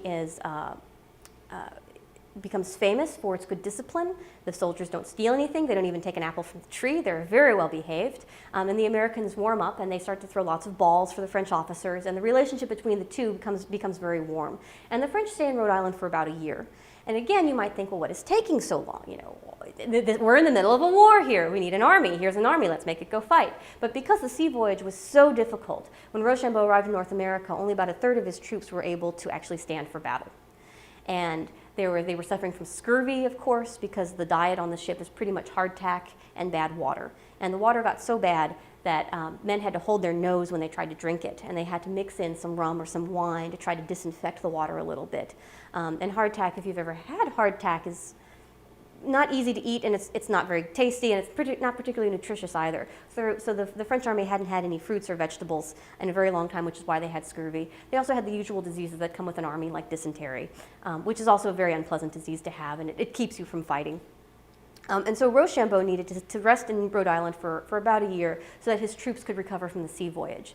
And while this might seem very extreme to us, the really distressing thing is rather how normal this was for the 18th century and for crossing the sea with a large army. And you have, of course, men all kind of, they really are the cargo of the ship, and they're all squished together under there. So they needed that time to regain their strength and to become ready to fight.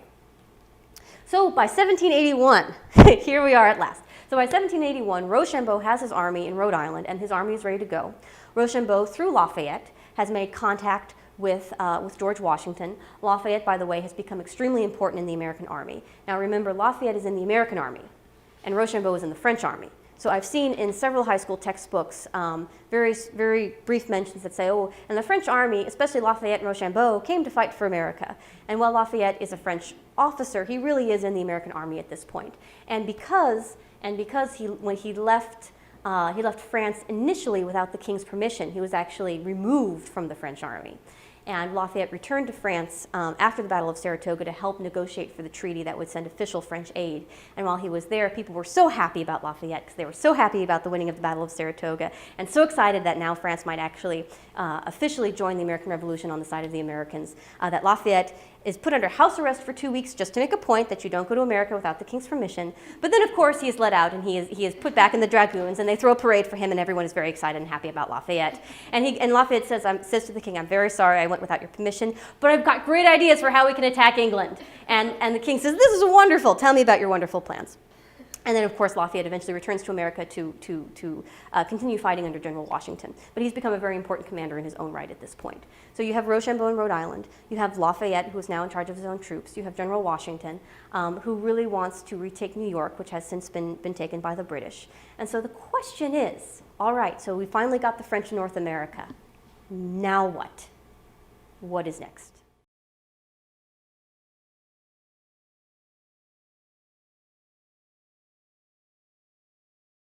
Where I left off in the last lecture, Rochambeau was up in Newport, Rhode Island. He had his army with him. His army was finally healthy after a long and very difficult sea voyage. Lafayette had become an important commander in his own right and now had his own troops that he was in charge of, and he had become very important to George Washington and also important for ensuring smooth relations between the French and the Americans during this alliance.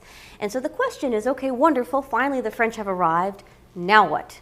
And of course, on the tip of everyone's mind at this point is probably the Battle of Yorktown. But the Battle of Yorktown didn't just happen. In fact, Washington never planned to have a battle in Yorktown. Washington was really more interested in reobtaining New York. New York had been taken by the British, and Washington really wanted his combined forces with Rochambeau to go and get New York. Rochambeau is the French commander of his French forces, and Rochambeau feels that Virginia would be a better place for the combined armies to attack. But Washington has his heart set on New York, and as Rochambeau is subordinate to General Washington, he is supposed to follow General Washington's orders, Rochambeau is ready to accept the fact that they will be attacking New York. However, there are some very interesting developments which eventually change George Washington's mind, and they come in the form of a letter from Admiral de Grasse, who is a French admiral, and he has his fleet currently in the Caribbean.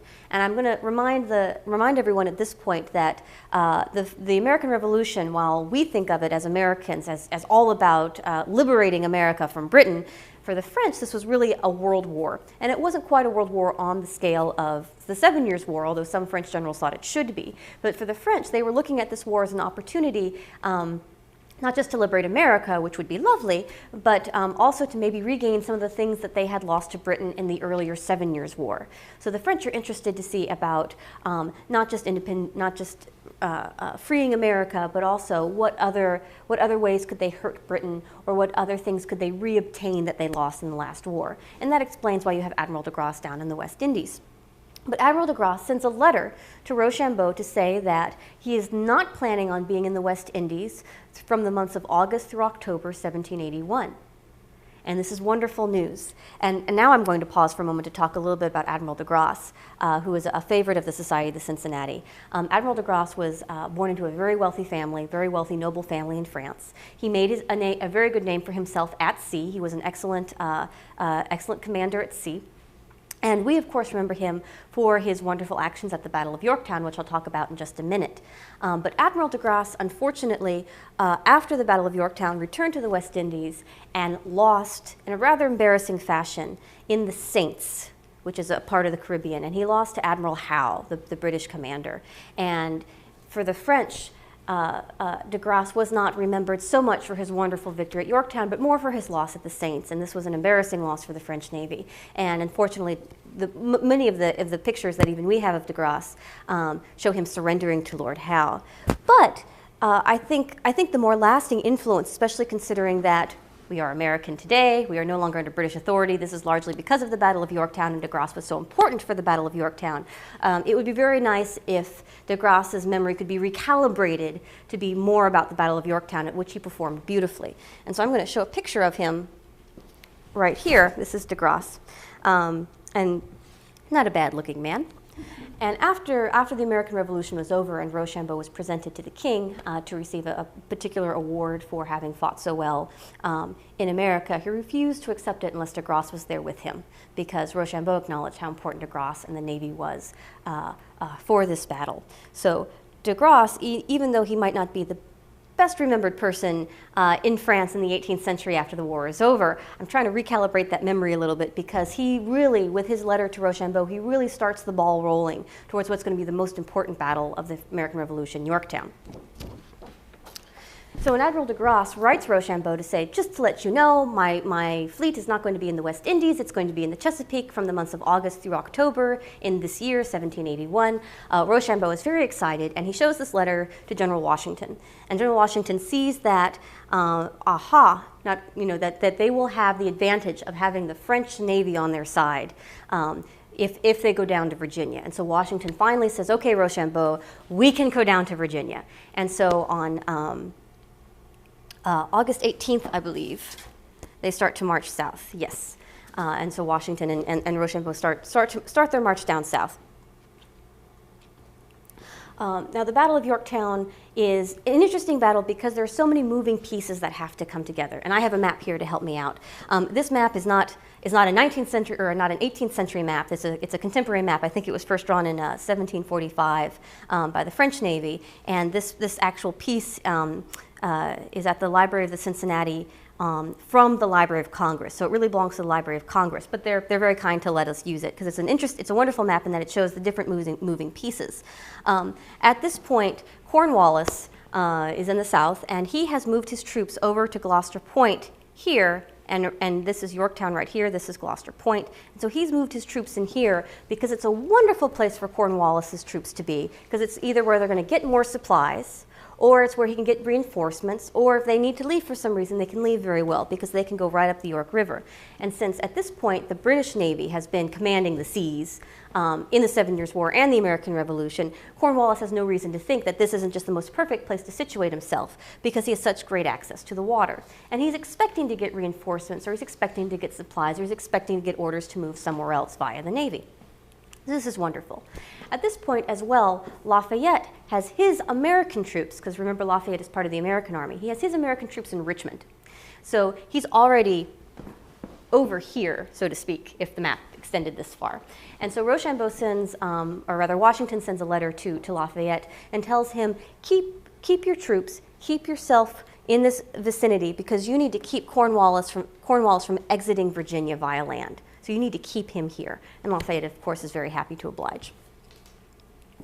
Then, as Washington and Rochambeau are moving down south, there are some very important naval battles that happen in September. Admiral Graves is the admiral in charge of the British fleet. And he is met with the fleet of Admiral de Grasse. And Admiral de Grasse and Graves fight. And it's a naval battle. But it works out much better for the French than the Battle of Quiberon Bay did that I talked about earlier. The French win this battle. De Graves has problems with several of his ships. This is fought on September 5th. And then just 4 days later, on September 9th, there's a huge storm. And Graves' ships suffer even more in this large storm. Furthermore, de Grasse is getting further help from Barras, who is in charge of all the ships that carried Rochambeau across the ocean to Rhode Island and has all the supplies and all the things that Rochambeau is going to need. So you kind of have a combined fleet of de Grasse and Barras together in the Chesapeake Bay, and you have Graves' very defeated and weather-worn fleet. And so Graves decides that rather than stick around and face 2 French fleets at the same time, that he's going to sail north to New York and he's going to recover in New York. And this is one of the most essential pieces for the Battle of Yorktown. Because at this point, and I love this map because it kind of illustrates how important the Navy is, at this point, Cornwallis, has no recourse to any kind of British fleet whatsoever. The Chesapeake is entirely dominated by the French Navy. And so if Admiral Graves tried to help Cornwallis, he would have to go through the French Navy first. But Admiral Graves' fleet can't even try to do that because they're damaged from fighting the French and they're damaged from the storm. And so this naval piece is so key for the Battle of Yorktown. And often when we talk about the American Revolution, we think about George Washington and we think about a lot of the land battles because America didn't have a navy at that point. But that's why we are so very happy, thank you France, to have the French Navy fighting on America's behalf in the American Revolution and for the Battle of Yorktown. So now Cornwallis can't go anywhere because he's got Lafayette on one side, who's keeping him from leaving via land, and he has the French fleet on the other side, which keeps him from leaving via sea. So Cornwallis is stuck. Now, at this point, in early October, Rochambeau and Washington have arrived in Virginia, and they're going to start to lay siege to Cornwallis stuck in the Yorktown area. Now, again, another opportunity for us to say thank you to France, because Washington did not know much about laying siege to anything, because that wasn't the way he was taught how to fight, and which is fine and just dandy. But the French are very good at laying sieges, and if you remember the lecture about the 7 Years' War, the French have actually perfected the art of the siege. They are considered by Europeans to have the best artillery, to have the best siege craft of any country in Europe. Vauban, who was a 17th century Frenchman who worked for Louis XIV, actually came up with the various processes of taking a fortress. And so the French are more than equipped to handle a siege. And in fact, Rochambeau has brought all of the things necessary with him. He has all the appropriate tools, he has all the appropriate weapons, he knows exactly what he's doing. And so many times I've heard Yorktown referred to as Washington's greatest victory. And while Washington did many wonderful things for the American Revolution, which I have not addressed, and while Washington was very important for the American Revolution and showed excellent examples of generalship at other parts of the American Revolution, here, the best thing Washington did was listen to Rochambeau. Because Rochambeau knows how to conduct a proper siege, and his soldiers are trained for it. And really, for the French army to lay siege to Yorktown is, on the scale that the French are used to, not that big. The French have laid siege to fortresses for 3 or 4 years at times. So Yorktown is something that they are more than ready to handle. And just to illustrate how adept the French were at sieges, I brought a couple pieces to show you. This is a wonderful piece It's a part of a book called the Art Militaire Fortification. There's a huge series on art militaire, military arts, military necessities, and this is the part of the fortification piece. During the Enlightenment, there was a wonderful man named Diderot who wrote an encyclopédie. It's kind of the first encyclopedia, and it wasn't just an encyclopedia that we would think of today like Wikipedia, which had entries on countries and animals and things like that. Diderot was also interested in trades.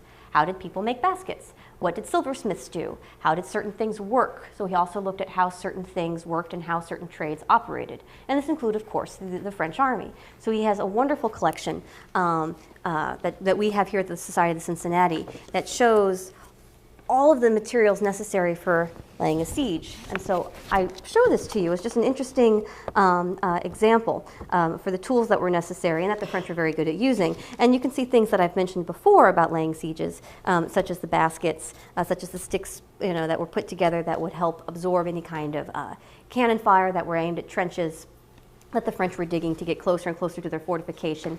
And you can see elsewhere in this wonderful picture, see if I can find it. They have examples of what the trenches looked like as they were digging them, and here it is.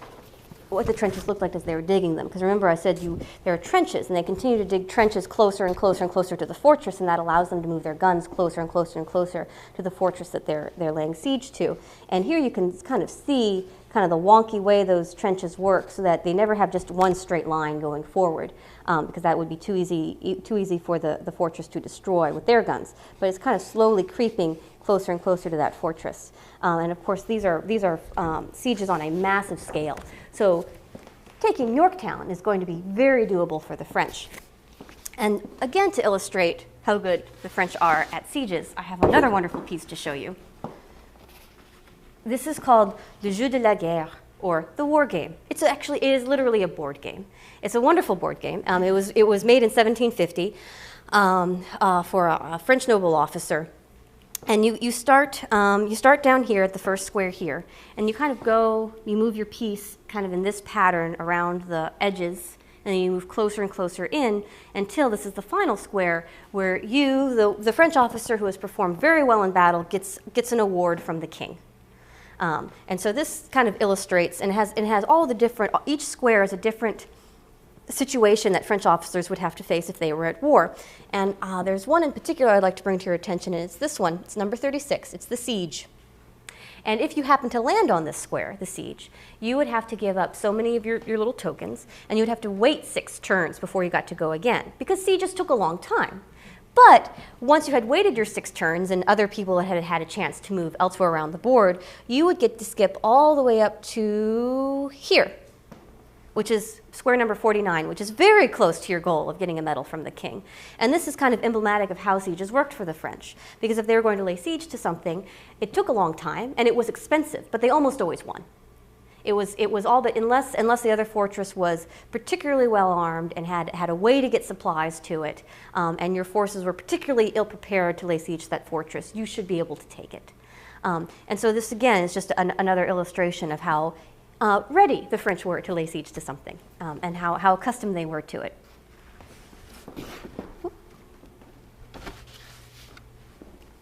So the French begin to lay siege at Yorktown, and after that, in pretty quick succession, they're able to take Yorktown. And I'll just point out a few key dates here. On October 6th, the French started digging trenches, which is the first step. And of course, digging trenches is a dangerous job. You could be blown up to smithereens if a cannonball hits you, but they got their trenches started.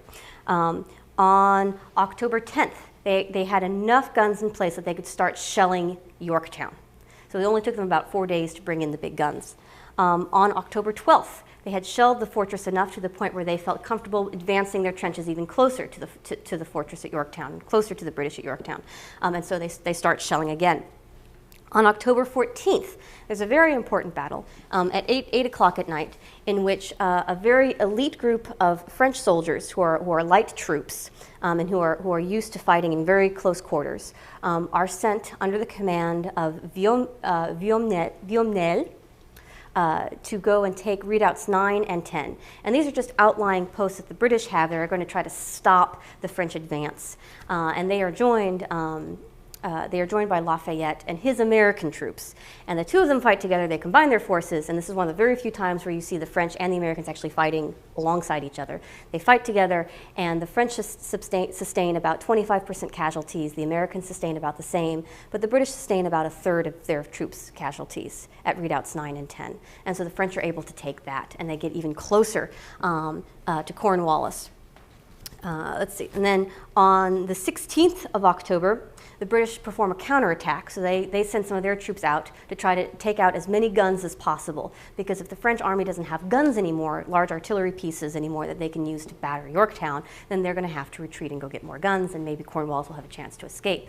Unfortunately, unfortunately for Cornwallis, the counterattack doesn't work very, very well, and the British are able to spike about 4 guns, but then the French army is able to chase them off again. And so then, on the 17th, now that his resources are fairly exhausted, Cornwallis is going to ask for surrender terms.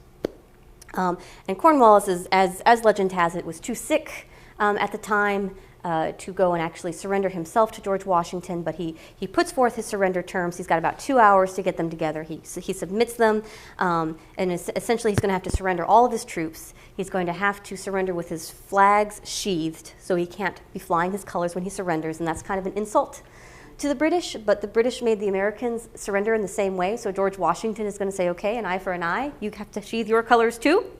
And when Cornwallis sends his second-in-command to go surrender Cornwallis's sword, the second-in-command looks around, who do I give this to? And of course he marches right up to Rochambeau, who is of course the man who arranged the siege. And Rochambeau, because he is subordinate to General Washington, turns it over to Washington, and Washington, who refuses to accept it, allows General Lincoln to accept it on his behalf. And hooray, Yorktown has surrendered. Now, on the scale of really large, important battles, this is nothing on the scale of, say, the Battle of Quebec that I talked about earlier. It's a siege that happens very quickly, and yet at the same time, it's incredibly decisive. And Washington, during most of the American Revolution, had avoided very decisive movements because Washington's primary strategy was to keep his army intact. He didn't have very much of an army, he didn't have a very well-trained army or a very well-disciplined army, but if he could keep his army intact, then he would not be able to surrender to the British. And the idea was just to keep the British fighting and fighting and fighting until they got so tired that they had had enough and were going to wash their hands of it. And of course, along the way, Washington had a lot of help from different state militias. But here, this is the big decisive action of the American Revolution, and of course they're able to do it because of the French. And just to kind of give you an idea about how decisive this is, when Cornwallis surrendered, he surrendered 8,000 British troops, and 8,000 British troops was 25% of the troops in America at the time. Now, it might not strike you, and it didn't necessarily strike Washington or Rochambeau at the time, that this was going to be the last battle of the American Revolution. But even though there were 25%, or even though there were 75% of the troops left in North America, for England, this kind of signaled the beginning of the end. And I'll just give you a couple of dates to show how the Battle of Yorktown influenced decisions in England to continue the war, or rather not continue the war. So the Battle of Yorktown is won on the 17th of October, 1781. News travels slowly in the 18th century, especially if you're an ocean away. So England doesn't find out about the Battle of Yorktown until November 25th, 1781, so a little over a month later. A few days after they find out about the Battle of Yorktown, England decides on the 8th of December to no longer send any more troops to America. They are no longer going to be sending troops to America. They have cut off the idea of involving more British troops in this debacle. Shortly after that, on the 17th of February in 1782, the House of Commons votes to end the war. So the House of Commons is not all of England, but the House of Commons votes to end the war. And shortly after then, at the 4th of March, they actually vote something that says, if you try to pursue this war against the Americans, you will be condemned for treason. So that's very quick. So it's very quick, it's just a couple of months between the end of the Battle of Yorktown and the idea that if you continue trying to fight this war, we will accuse you of treason. So the Battle of Yorktown really is what convinced the British that they were going to have to withdraw. And again, there's a lot to thank. There's a lot to thank the French for all of this. And the French alliance with America is largely, we like to focus on the Battle of Yorktown. And there's good reason why, because the French were good at sieges, and they had troops, and they had a navy, which was so important. But in allying with America, the French didn't just provide troops, and they didn't just provide money, but they provided a certain amount of legitimacy for this burgeoning nation. It was important for the United States, this new United States, if it was going to succeed, not just to be recognized as no longer part of Britain, but to be recognized as a country in its own right. And the fact that the French allied with it, and when the French signed the Treaty of Alliance, they actually referred to these colonies as the United States. It helped the Americans have a certain amount of clout with other countries in Europe. It was going to help them further establish themselves as an independent nation that wasn't tied to Britain or anything else. And not only was it no longer tied to Britain, but it was a united nation in its own right. It wasn't just scattered colonies that had been left by its mother country. So again, we have a lot to thank France for this. Usually when I teach the Battle of Yorktown, or if I'm teaching in the month of October and we happen to fall on the date of the Battle of Yorktown, I make all of my students say, "Thank you, France." And they usually roll their eyes at me and say, "Thank you, France." And then someone is always makes some kind of smarmy remark about World War II, at which point I usually remind them that we cannot say "you're welcome" to the French for World War II because none of us were alive then, frankly, at least none of the people who are usually found in my classroom. But we still can't thank the French for the Battle of Yorktown, because without the Battle of Yorktown, who knows if and when the British would have withdrawn. So thank you, France. I'd also like to take an opportunity to show some more pictures related to the Battle of Yorktown.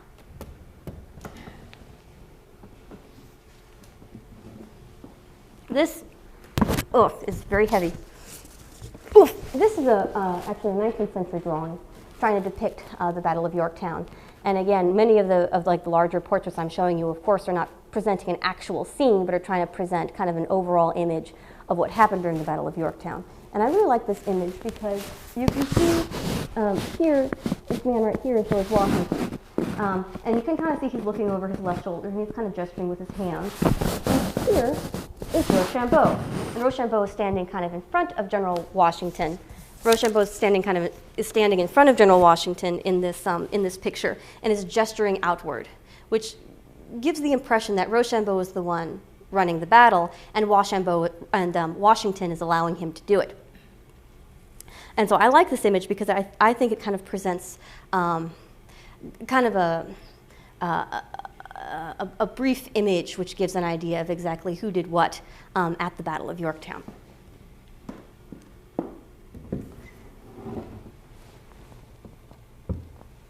Now, as much as I often like to say, "Thank you, France," the Battle of Yorktown also was a very good thing for France. They didn't just lose some soldiers in the Battle of Yorktown and put their navy at risk, but for the French, this was also a very large victory that they like to talk about as well. And I'm going to come over here and show this picture, which is of Lafayette. And this is Lafayette standing next to his horse. And he actually had an aide who was African-American with him. And here he is pointing to the Battle of Yorktown with his left hand.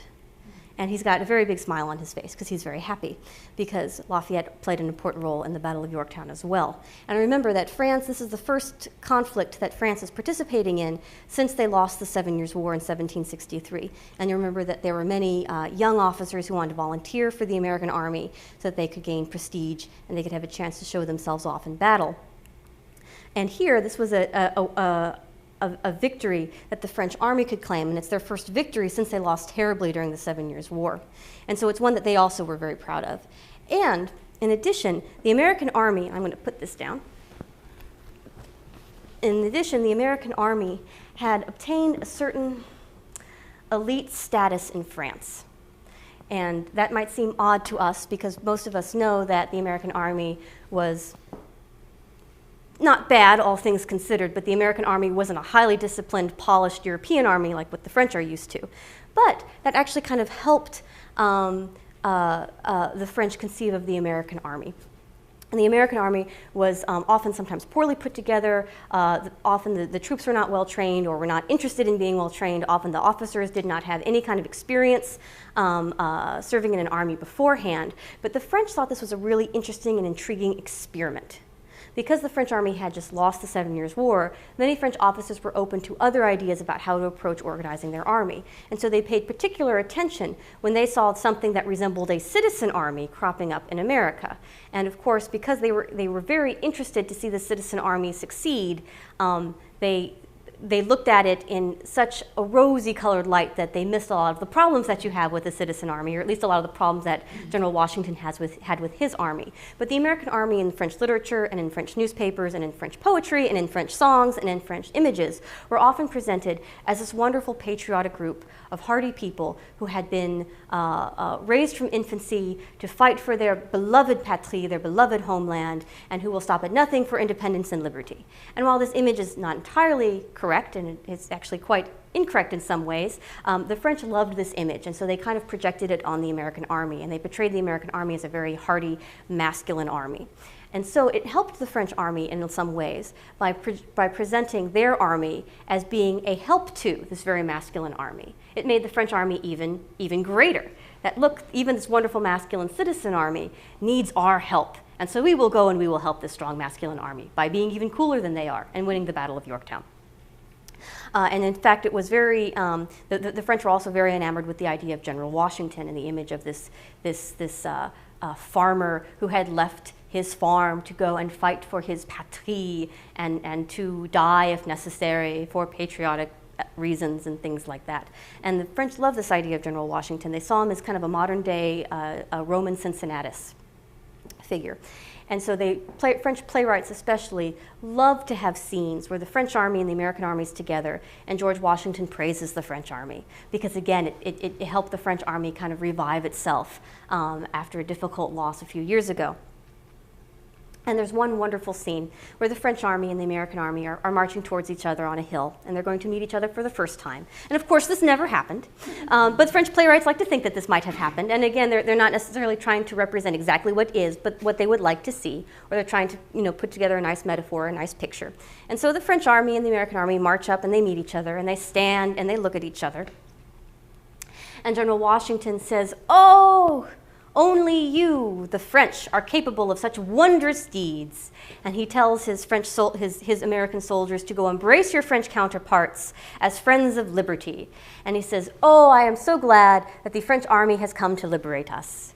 And it's a very sentimental scene, and no, it never ever happened. But the French really liked this idea that they were tying themselves to a very patriotic American force. And of course, obviously, it helped the Americans very much as well. And the two armies embrace, and they're very happy. Now, when the French army was in North America, there was usually very little action or interaction between the French and the American armies. In fact, Rochambeau and Washington both agreed that it would be best if the armies were kept entirely separate. So often people will ask me questions like, well, how much influence did the French army get from the American army as far as hanging out together, talking about revolution and talking about freedom? And we all know that the French Revolution is not too far off on the horizon in the beginning of the 1780s. It's less than a decade away. So, is there any kind of revolutionary transfer as these two armies meet and meld and hug and kiss and drink together and all these things, which they never did? And there is very little interaction between the two armies, so there's very little influence from one army to the next. However, there was one study done by a man named Forrest McDonald back in the 50s, and he tried to study French soldiers who are very hard to study because they left us very little written records. And so, all we have is some officers' accounts of them, but the officers were not usually particularly interested in how their troops felt deeply about things. So he looked at these French troops, and he tried to see when they went back to France where they went, and he plotted out exactly which French soldiers went to which province in France. And then he did a different study where he looked at which provinces in France experienced the most violence during the French Revolution. And he found that those two studies corresponded with each other. So he drew the conclusion that French soldiers returning from the American Revolution felt some kind of American revolutionary fervor and caused great violence during the French Revolution as they were fighting to end what he called economic feudalism in their own areas. And they all wanted their own little farms. They all wanted to be small New England farmers or something like that. This is a nice idea, and it was an interesting study, and it's one of the few ways you can actually try to understand the French soldier, at least as far as our methods will carry us today. But most historians look at that and think, what an interesting correlation. But there are many reasons for this interesting correlation. So you can't necessarily pin violence in the French Revolution on the American Revolution, which happened almost a decade earlier. So I get that question a lot, and there's the answer for that. Aha. All right. So what I'd like to talk about next, and when I move on to this next lecture, is really focus on what is the importance of the American Revolution for France. Because for the past 3 lectures, I've talked about France and North America and how France has affected North America. And you see that France has affected North America in several ways, especially as far as American Revolution happening favorably for the United States, which really, frankly, America would not be free without the French. From the very beginning, the French were able to supply money, uniforms, arms, through rather secretive means, if necessary, while the French stood back and waited and watched to see how well the Americans would do. And then after the Battle of Saratoga, the French actually promised troops. And after trying to bring troops with D'Estaing, they finally succeeded in getting troops over with Rochambeau. And when Rochambeau and Washington were able to combine their forces with de Grasse and with Barras, they get the Battle of Yorktown, which is the decisive battle of the American Revolution, and which allows America to finally be independent from Britain.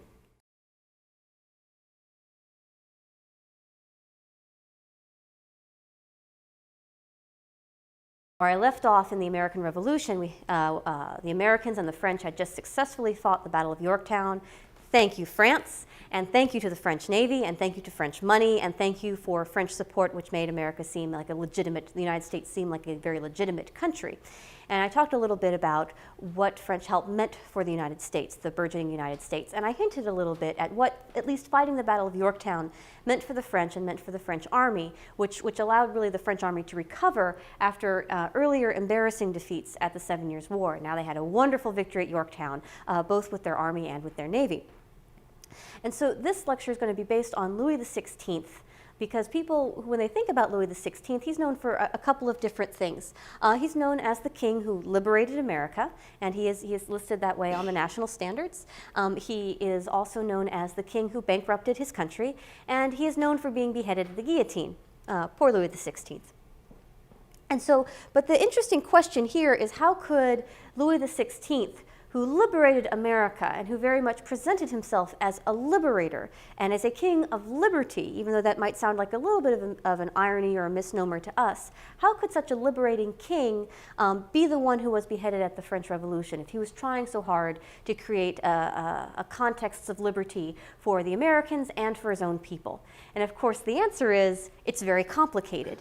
But the parts that I'm going to be focusing on in this lecture is talking about how Louis XVI, by being a monarch of liberty, so to speak, really undermined his own authority to the extent where he wanted to remain king, but he had created a situation in which there could no longer be a king, which is sadly the tragedy of Louis XVI.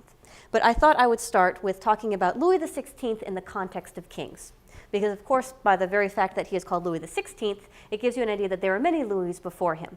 And the Louis I'm going to start talking about is Louis XIV, who was his great-great-great-great-grandfather.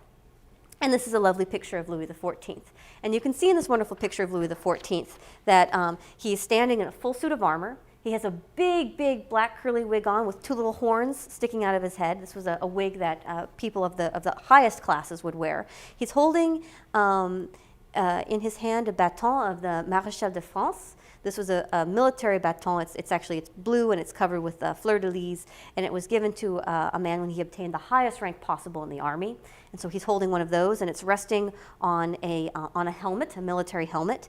His hair is flying in the wind. His sash is flying in the wind. He's covered with sashes and medals, and in the background, a battle is raging. Now, it might be fun for students to look at various portraits of these kings and try to analyze the portraits because they're very interesting. And I picked this one because it showed Louis XIV as very much the warrior king. And Louis XIV did fight many wars during his reign, and he fought these wars to bring glory to himself and therefore bring glory to France. And other images of Louis XIV often show him showing off his legs, which were very important.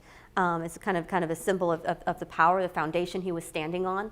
And they also show him with various symbols of royalty, such as a crown or a scepter, things like that. And in the background, often there will be ships sailing or there will be a battle fighting. And so this kind of presenting this image of Louis XIV as a very warrior king. And he did fight a lot of wars, and he was also probably the best absolute monarch that France ever saw. And while Louis XIV did not invent the concept of absolutism, He had inherited it from his forebears, but he perhaps perfected it. And so by absolutism, I mean that Louis XIV was in charge of everything, and everything came back to him. No one had power apart from him, and he was able to cultivate a certain personality and a certain presence that everybody would want to be attracted to him and be close to him. And so all power emanated from Louis XIV. And if an individual did have some power, it was only because Louis XIV allowed it or had given it to him. And he could show, Louis XIV would show favor in certain ways. One of the more interesting things about Louis XIV, which shows his, how he was able to kind of keep everyone in his own sphere of influence, was his morning wake-up ceremony. And when Louis XIV would wake up in the morning, all of the various nobles, only the most important nobles though, would be allowed in his chamber to help him get dressed in the morning, or to help him wash his face, or to help him put on his stockings. And the closer the garments were to the actual king's body, the higher rank your was if you got to hand them to him. So whoever got to hand the king his stockings was pretty well managed, whereas the man who got to hand the king his gloves, while still a very powerful figure because he got to be in the bedroom when the king woke up in the morning, wasn't as important as maybe the person who handed the king his first shirt. And so the idea that people would be very eager to serve the king by handing him pieces of clothing or by getting to serve him at his dinner table kind of is just an example of this wonderful sphere of influence that Louis XIV created. And he had the kind of powerful personality that could rule in this way. But because he also perfected absolutism, the king is the sole person in power, he kind of created a system that would become very dependent on who that individual in power was. So if you could carry off absolutism like Louis XIV could, you would do pretty well as a monarch. But if you were not as strong as Louis XIV, you would not have as much success as a monarch. And this brings in the next Louis. This is Louis XV. Now, Louis XV was the great-grandson of Louis XIV. Louis XIV, who is not here, who is here. Louis XIV was a very long-lasting monarch. He lived for a very long time. He outlived his own son. He outlived his own grandson. So when Louis XIV finally died, he left the throne to a little 5-year-old Louis XV, who is pictured here. And by the time Louis XV has his portrait painted, and there are also many portraits of Louis XV, styles had changed, times had changed a little bit, so he's going to look a little different from his great-grandfather. However, you can already tell that this is a different kind of person. Here he is, he's wearing regular clothes, he's not wearing armor. He has some medals and some badges on him, which indicate that he has seen battle and that he's in charge of an army. And Louis XV did have a warrior moment. I would not call him a warrior king, but he did have his warrior moment. Louis XV was also known as the bien-aimé, the well-liked king, although by the time he died, he wasn't as well-liked as he had been in his youth. And you can also see that in this portrait, you see lots of beautiful fabrics around him, and you see that he's also holding on to a baton for the Maréchal de France, this important blue cudgel that had the fleur-de-lis on it that was always given to the highest-ranking members of the French army. So he's still holding on to that, but there's no battle going on in the background. He's not wearing armor. There's otherwise little indication that he's involved militarily, and it doesn't present the same striking image that Louis XIV did. And so this is another interesting portrait to show perhaps the students and let them kind of analyze the portrait and see if they can divine from looking at the objects in the portrait what kind of king Louis XV was. Louis XV was not the monarch that Louis XIV was, and granted it would be very hard to fill Louis XIV's shoes, so we have to give Louis XV that. But Louis XV became more famous for his scandals at court than for anything that he did on the battlefield. And at one time, the biggest scandal surrounded his taking as mistresses 3 sisters in succession of each other, which was very frowned upon, especially by the Catholic Church, because that was considered incest. And because Louis XV was very hesitant to give up any of his mistresses, although he gave them up twice, but he would always take them back. But because Louis XV was very hesitant to give up his mistresses, he was unable to take communion. And because Louis XV was unable to take communion and reconcile himself with God in accordance with Catholic tradition, he was not able to perform healings, which is something that French kings had been believed to be able to do. And it used to be custom that the French king would go out about once a year, once every couple of years, and he would go about his kingdom and he would heal people with his touch, because that was apparently because the king was made king by God, and because he was king only because God had made this person king, he was able to perform certain healings. And Louis XV, because he would not give up his mistresses, he could not take communion, therefore he could not heal. And so some of those traditions that came along with the more spiritual side of the monarch and that showed off the monarch as more than just a simple man faded under the reign of Louis XV. And then you move on to the portrait of Louis XVI. Again, there are many portraits of Louis XVI, and I'll be showing some other portraits of him during the lecture as well, but this is the one that the Society of the Cincinnati has on display. And of course, the Society of the Cincinnati is very enamored with Louis XVI because he did help America so much, even though he did so mostly under the influence of Vergennes. But Louis XVI agreed with Vergennes and signed off on many of the things that the French did to help America. But you see, okay, that in this portrait, if you look at Louis XVI, you can tell from the background that this portrait's inside, or maybe it's on a balcony, because you see a marble column here and kind of a balcony over here. There's nothing much going on in the background. You can see maybe part of a statue of a ship, but there's no battle in the background. There aren't any ships in the background, which is different. He's obviously not wearing any armor, like Louis XIV was. He has one medallion right here, but he isn't covered with medals the way Louis XV was. So again, he looks even farther separated from the French army. He also does not have a baton like Louis XV and Louis XIV did. Instead, he has a bit of a scepter here, and there's a crown in the background, and he's just holding a very pretty hat in his hand.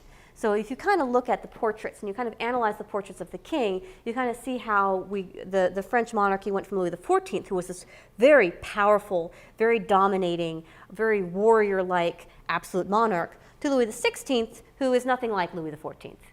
Louis XV is the absolute kingship is a little more watered down, and then you get to Louis XVI, and you see very little of Louis XIV, really, in Louis XVI. Louis XVI was also strikes me anyway from my research as being a very nice man, if not a very good king. And sometimes being a nice person and being a good ruler do not go hand in hand, because while Louis XIV could be very repressive in his reign, and while he could be very harsh in his retributions or harsh in some of his policies, he was able to keep the country very stable, and France as a whole blossomed under Louis XIV in many ways. Whereas under Louis XVI, while he was a very nice individual, it seems like, the country did not exactly blossom under Louis XVI, though it went through some pretty important transformations. And I'll talk about those in a little bit. But kind of going along with Louis XVI, he was a nice man. He wasn't an overly dominating man. He liked mechanical things. And one of his hobbies was to look at locks and keys and how they worked. And he liked engineering. Those were very interesting to him. He liked to go hunting. That was a great deal of fun for him. But again, here he was kind of working in this absolutist system, but he didn't have the force of personality the way Louis XIV did to carry out that system. So he's already a little bit at a disadvantage here. However, he was very much a well-liked king. And he is king during the Enlightenment. He is king during the American Revolution, when ideas about different kinds of governments are being discussed. And because France helped out America during the American Revolution, there were many publications that were able to escape the French censors. Now, usually, if someone had tried during the reign of Louis XIV to publish something saying, hey, wouldn't be having a republic as a kind of government kind of a good idea? Those would never have escaped the censors and never have been published. But under Louis XVI, if someone printed something about America and said, isn't it nice that America is a republic? What a wonderful form of government a republic is. That would escape the censors because it was something that was lauding an ally of France. And there's some important work done on that by a woman named Joyce Appleby several years ago, talking about how the American Revolution affected what the French were able to read. And so, of course, during the Enlightenment, during this time of the American Revolution, the French are reading all kinds of really interesting ideas. And Louis XVI wants to posit himself within those ideas as a king of liberty. So he is a king, he is a monarch, but he wants to show his people that he is a liberating monarch. And the American Revolution is a wonderful way for him to show that. And he's presented in publications and in press as a very liberating figure. And I'll give you a couple examples of that. This is one of my favorite sets of images ever. These are both reliefs on the side of an obelisk, which is at Port Vendre. And so these are just kind of copies of those reliefs. And the top one says "Servitude abolished," and it shows Louis XVI standing at the back door of his fortress, and he is freeing these serfs and granting them liberty.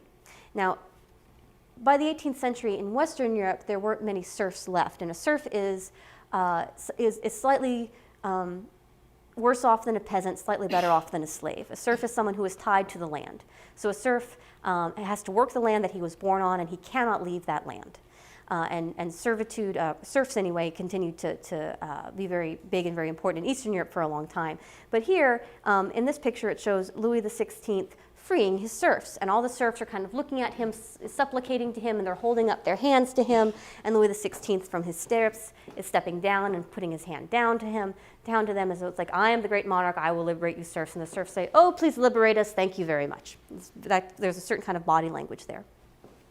In the second image right beneath it, it shows a big ship, a big French ship, sailing in the water towards what looks like a giant stone fortress. And outside the stone fortress are people who look very much like the serfs. They have the same body language. They're kind of kneeled down, their hands are pointed upwards, they're saying, oh please, free us. And of course there's someone who looks very much like Louis XVI, but probably was not Louis XVI, standing on the ship with his arms stretched out to them like, oh yes, I will liberate you. Except this one is entitled, The Freedom of America, the Independence of America. And here it says, on the coast of the city of Boston, the people of America assemble on the riverbank, holding out their hands to the frigate of the king that is bringing them a treaty that ensures their independence. So you see a parallel here, that just as the king frees his own serfs, so he is freeing the Americans. And this presents Louis XVI as a liberating monarch. He's not a monarch who enslaves, he's not a monarch who dominates, he's a monarch who liberates. And that's a very nice image. And you see this image all over the place, and I'm going to show you another example of it, which I really like. And it also shows kind of a more up-to-date picture of Louis XVI. Is that there's this wonderful image right here, and this kind of image was everywhere. And this is, again, a very symbolic image. And again, we see palm trees. I mentioned that there were palm trees in northern Canada in the 7 Years' War lecture, and that did not mean that the French actually thought there were palm trees in northern Canada. But the presence of the palm tree indicated that they were in the Americas. So here you see palm trees again, because palm trees mean America in symbolic language.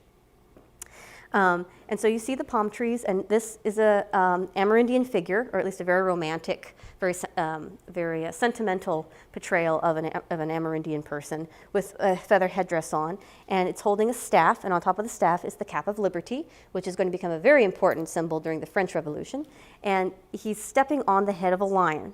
And next to this Amerindian figure, you see kind of a base with 3 statues on it, a globe of the world full of fleur-de-lis, and a rooster. Well, the rooster is the symbol of Paris. Obviously, there's French symbolism in this beautiful blue ball, and it's resting on top of Louis XVI, Franklin, and Washington. And the pedestal reads, America and the seas, oh Louis, we thank you for our liberty, which is very nice. And again, and of course, Louis XVI is on top of Franklin and Washington. So he's kind of getting primary credit for freeing America. And this Amerindian figure over here who's holding the cap of liberty and standing on the lion, this is a symbol used very often to show that here America is dominating England. But America's only able to dominate England because it's leaning on the help of the French. And so here Louis XVI is again garnering all kinds of credit for freeing America, and he's again being presented as a monarch of liberty, which is again lovely. And so you might think, well, if Louis XVI is a monarch of liberty, well then what's the problem? Why would anyone have issues with Louis XVI? Since he doesn't seem interested in oppression, he's more interested in liberating people. And that's a wonderful question. But of course, Louis XVI wasn't just known as a monarch of liberty, he also was known as the monarch who bankrupted the state. And this is a very significant thing that caused the French Revolution, and that is directly related to the American Revolution. Because back when Vergennes was hoping to aid the Americans and was kind of orchestrating how the French was going to help America, either unofficially or officially, it was very clear to him and others that France could not afford to help America the way it wanted to. France had just come out of the 7 Years' War, it was in debt from the 7 Years' War, and it did not have the funds to send so much money and so many guns and so many uniforms and so many troops and pay those troops and bring food for the Americans and everything else the way it wanted to. And yet the French provided that aid anyway. Now, on one hand, you could say, what better way to bankrupt your state than to help America? We're not complaining. But on the other hand, you have to ask yourself, well, again, what are the consequences of this going to be? And for Louis XVI, the consequences were dire. Vergennes had hoped that by investing in the American Revolution and investing in freeing the American colonies are now the new United States, would be able to trade with France, and this would be wonderful for the French economy, and some of that did happen. But the French state still did not have enough money to support itself and went bankrupt. At this point, Louis XVI has to call together an assembly of notables to address the financial situation. They are unable to find a solution, so Louis XVI has to call together the Estates General, which means that representatives from each of the 3 French estates who make up the French nation have to come together and discuss it. The third estate in France, which only has 1 vote and thinks it should have more of a vote because it's the largest estate and represents the most people, creates itself in the National Assembly, and boom, you have revolution. And I just covered an incredibly complicated story arc in about 30 seconds there, and I asked you to forgive me. But here we are in the French Revolution. And when the French Revolution began, and it officially began on July 14th, 1789, with the fall of the Bastille, which was a prison and an arsenal in France, and the people taking it, which were mostly consisted of members of the Third Estate who were day laborers, as well as members of the army who had deserted their regiments. And this is another very, very long and complicated story that I am abridging very, very briefly, making very brief. When they took the Bastille, essentially what taking the Bastille meant is that people who are not in the army and under the direct authority of the king are now armed. And so, of course, Louis XVI wants to be on the right side of this revolution. He wants to be on the right side of the people who now have guns. And so Louis XVI is happy to go along with the idea of making great changes in French government. People who right now in the National Assembly are thinking of creating a government that's going to be like a constitutional monarchy, kind of like what is in England. Louis XVI says he's happy to go along with that. And so July 14th, the Bastille goes down. People are armed, and Louis XVI appoints Lafayette to be in charge of this new armed body. And in doing so, he creates the National Guard. And the National Guard is supposed to be a group of French citizens who are armed. And remember, they are still thinking of the American militias and the American army as a group of citizens who are armed. So here we have the French version, citizens who are armed and who are going to keep control and keep security in Paris. And the National Guard pops up all throughout France in different locations at about the same time. And Lafayette is in charge of the official one in Paris.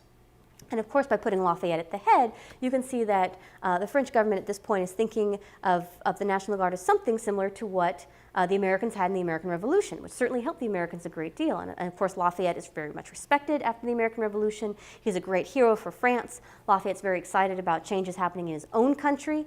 In fact, when the Bastille goes down, and this is a cute story, when the Bastille goes down, Lafayette is able to get a key, an actual key from the Bastille prison. And in 1790, he sends it to George Washington with a beautiful, beautiful letter. Lafayette could really write some beautiful prose.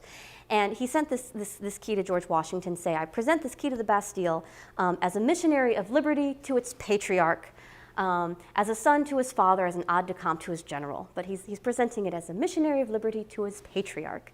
And so you can see that Lafayette's making the connection of, well, George Washington, you fought this wonderful revolution in your own country. I'm starting to fight one in mine. And so I present you with the key of our fortress of despotism, as he called the Bastille, which we have just taken down. And it's beautiful, and it's wonderful, and it's lovely. And unfortunately, the sentiment doesn't really last. And so I have here to show you this is really, really neat. This is a wonderful kind of little medallion, and it presents a picture of Louis XVI. And this is again Louis XVI, and not his most impressive portrait. If you kind of compare this portrait to Louis XIV, you see how differently Louis XVI is kind of approaching his kingship. And then you have Lafayette on the other side, and the medallion commemorates Louis XVI, who is king of the French, and Lafayette, who is in charge of the guard. And at this point, the revolution is not looking too bad for Louis XVI. He's probably going to lose some power. He seems all right with that. At least he's putting up a good front. Lafayette, who is a great noble, even though Lafayette is helping the French Revolution, he's still a great noble in France. He's coming from a very good family. He's proved himself in battle multiple times. He is a hero returning from America. He's together there with the king. And this kind of medallion indicates that, look, together Lafayette and Louis XVI are going to lead the French nation to a new and glorious beginning. And it looks that way in 1789 to a lot of people, that this idea of having a constitutional monarchy is going to work as the National Assembly tries to put together a new constitution and as the king is agreeing to sign the constitution and things like that. However, as I mentioned earlier, this kind of interesting propulsion is not going to last, and Louis XVI is kind of going to spell his own doom. Because while Louis XVI loves to present himself as a king of liberty, his heart isn't always exactly in it. And before I continue, I want to mention one more thing, which is that Louis XVI is very responsible for the Society of the Cincinnati in France. Now, the Society of Cincinnati was formed right after the American Revolution by Henry Knox and some other American officers as a society that would perpetuate the ideals of the American Revolution, and it would be an honor. The membership would be inherited by the eldest son of the original member, and his eldest son would inherit it, and so on and so forth. And they would help each other's widows, and they would help remember the American Revolution and get together on a regular basis to help commemorate the American Revolution. And this sounds just lovely. And part of it was going to be that they were going to wear a certain military decoration, an eagle. And this would be great. And of course there was, because the French helped in the American Revolution, there's a French branch of the Society of Cincinnati, and it still exists today. But when it was first created in the 1780s, the French were so excited about this society because it's right up their alley. They get a nice military decoration. It was open for anyone who had served a certain number of years in the American Revolution and had obtained the rank of colonel or general, and it became the new must-have at court. And Louis XVI had to give a very special permission for society members to wear their little decoration, their eagle, since it was a foreign medal and not a medal of France. And Louis XVI was more than happy to grant permission. This was very popular. He was riding the popularity wave, and Louis XVI asked if he could join too. Of course, Louis XVI was not a colonel or a general in the French army, and he did not spend any time at all in America. But of course, since he was the king who had provided so many resources and provided the army, of course, you can join Louis XVI. So he had his eagle too, and was very happy. And so many nobles wanted to join the Society of Cincinnati because it was a mark of such esteem that poor George Washington back in America, who was the Society's first president, was inundated with mail from French officers and from naval officers, because at first the Navy wasn't included, not because George Washington wanted to not include the Navy, just he wasn't thinking about it. So of course then the Navy had to join, and all of these people are writing George Washington saying, I know I wasn't a colonel when I was in the French army and serving in America, but I got wounded twice at this battle and wounded once at this battle, and I became a colonel right afterwards because I was wounded at Yorktown. Can't I please, please, please be in the society? And George Washington would say, sure, sure, sure. And so because the Society of Cincinnati is perpetuating American revolutionary ideals through the 1780s, it's also kind of, again, laying the seeds for Louis's own destruction. And Louis loves the Society of Cincinnati, but it's not the kind of thing that strikes me as something that Louis XIV would ever have supported. But Louis XVI, monarch of liberty, is very happy to support it. And as I mentioned earlier with this lovely medallion, in 1789 and 1790, beginning of 1790, it doesn't seem like this is going to necessarily bring any harm to the monarch. And people are very excited about Louis XVI and are very excited to have a constitutional monarchy. And the French Revolution does not begin because anyone wants to get rid of the king. It begins because they do want a change in government, but they still want to keep their king. He's an important part. He's an important part of France. And Louis XVI has done many steps to kind of embrace something that is more, I hesitate to use the word democratic, but something that is a kind of government that's more inclusive, in which Louis XVI isn't the only one in power.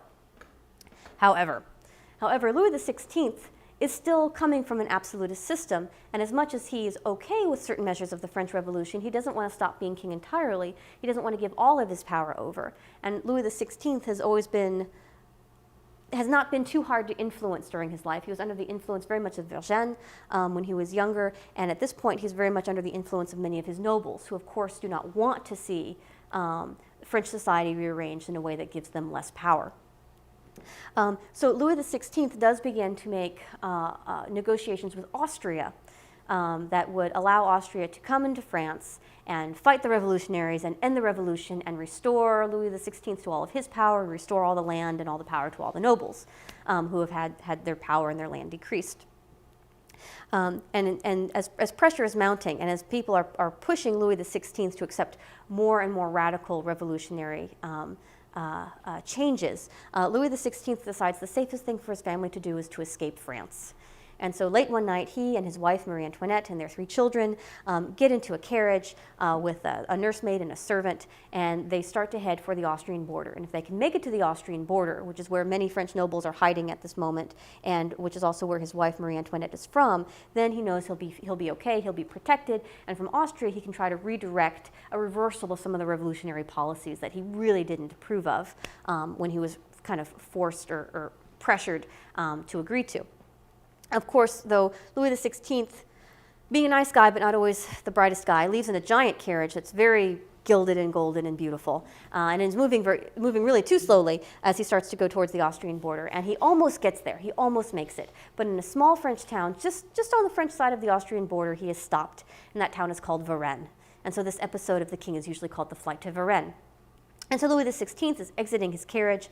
He's often portrayed as being very hungry and needing a snack, and so he's stopping somewhere to get a snack. Really, he and the royal family needed to stop and rest for a little while, and so he's walking around, and legend has it that he went up to a man and said, "Hello, I need a snack," and he presented a coin that had his own face on it, because of course Louis XVI, monarch of France, is going to have his image on the currency. And the man looked at the coin, legend has it, and looks at Louis XVI and says, "Oh no! You are the king! What are you doing here?" But whether or not it involved the coin, the king was recognized. Louis XVI, even in his great disguise, was recognized as being the king. And of course, by this point, he had been missing in Paris. People had noticed he had left.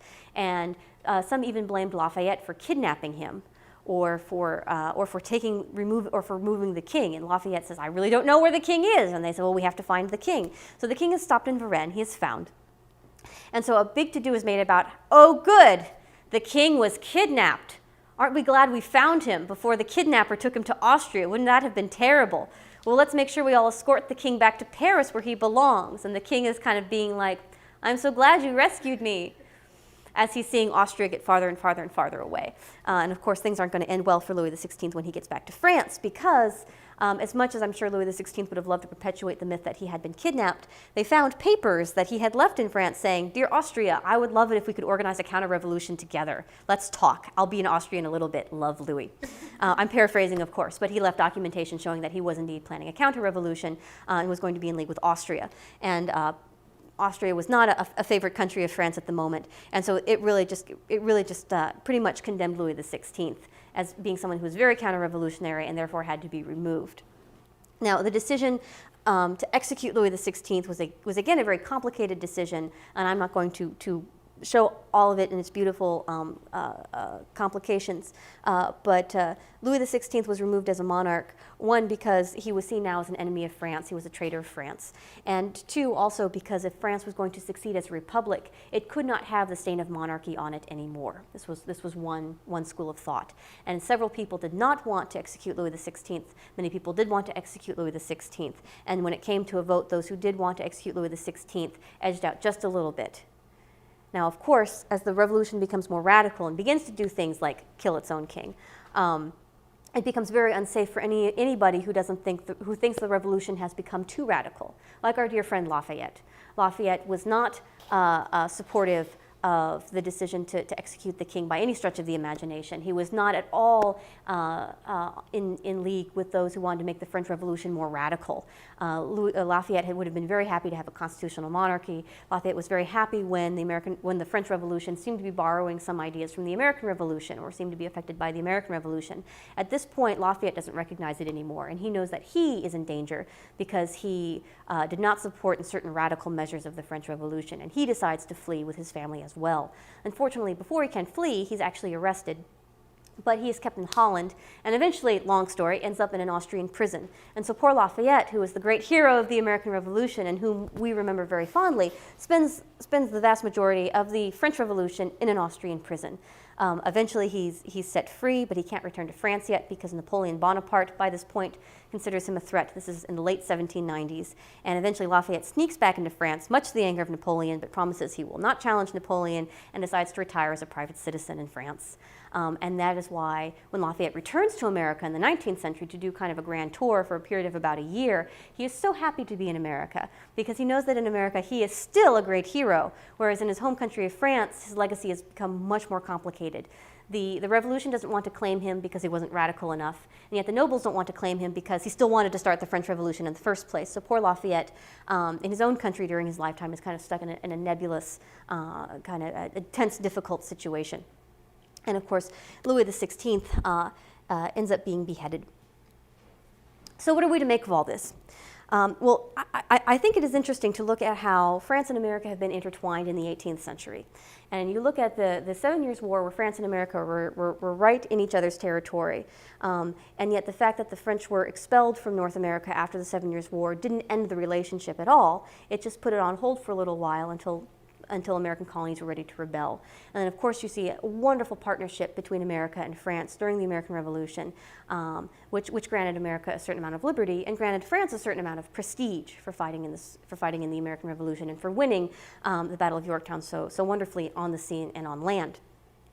And then it's interesting to follow the trace. What kind of trace did the American Revolution leave on France? What kind of trace did America leave on France? And look at how when the French Revolution started, it seemed like, and for the first 2 years of the French Revolution are usually called the Liberal Revolution, in that it seemed like it was going to be moving in a direction towards something that would allow more representation for people in the government, but nothing too radical. However, by the death of Louis XVI and by the imprisonment of Lafayette, the French Revolution has really gone on its own terms. And at that point, for the 18th century, France and America start to go on their own paths.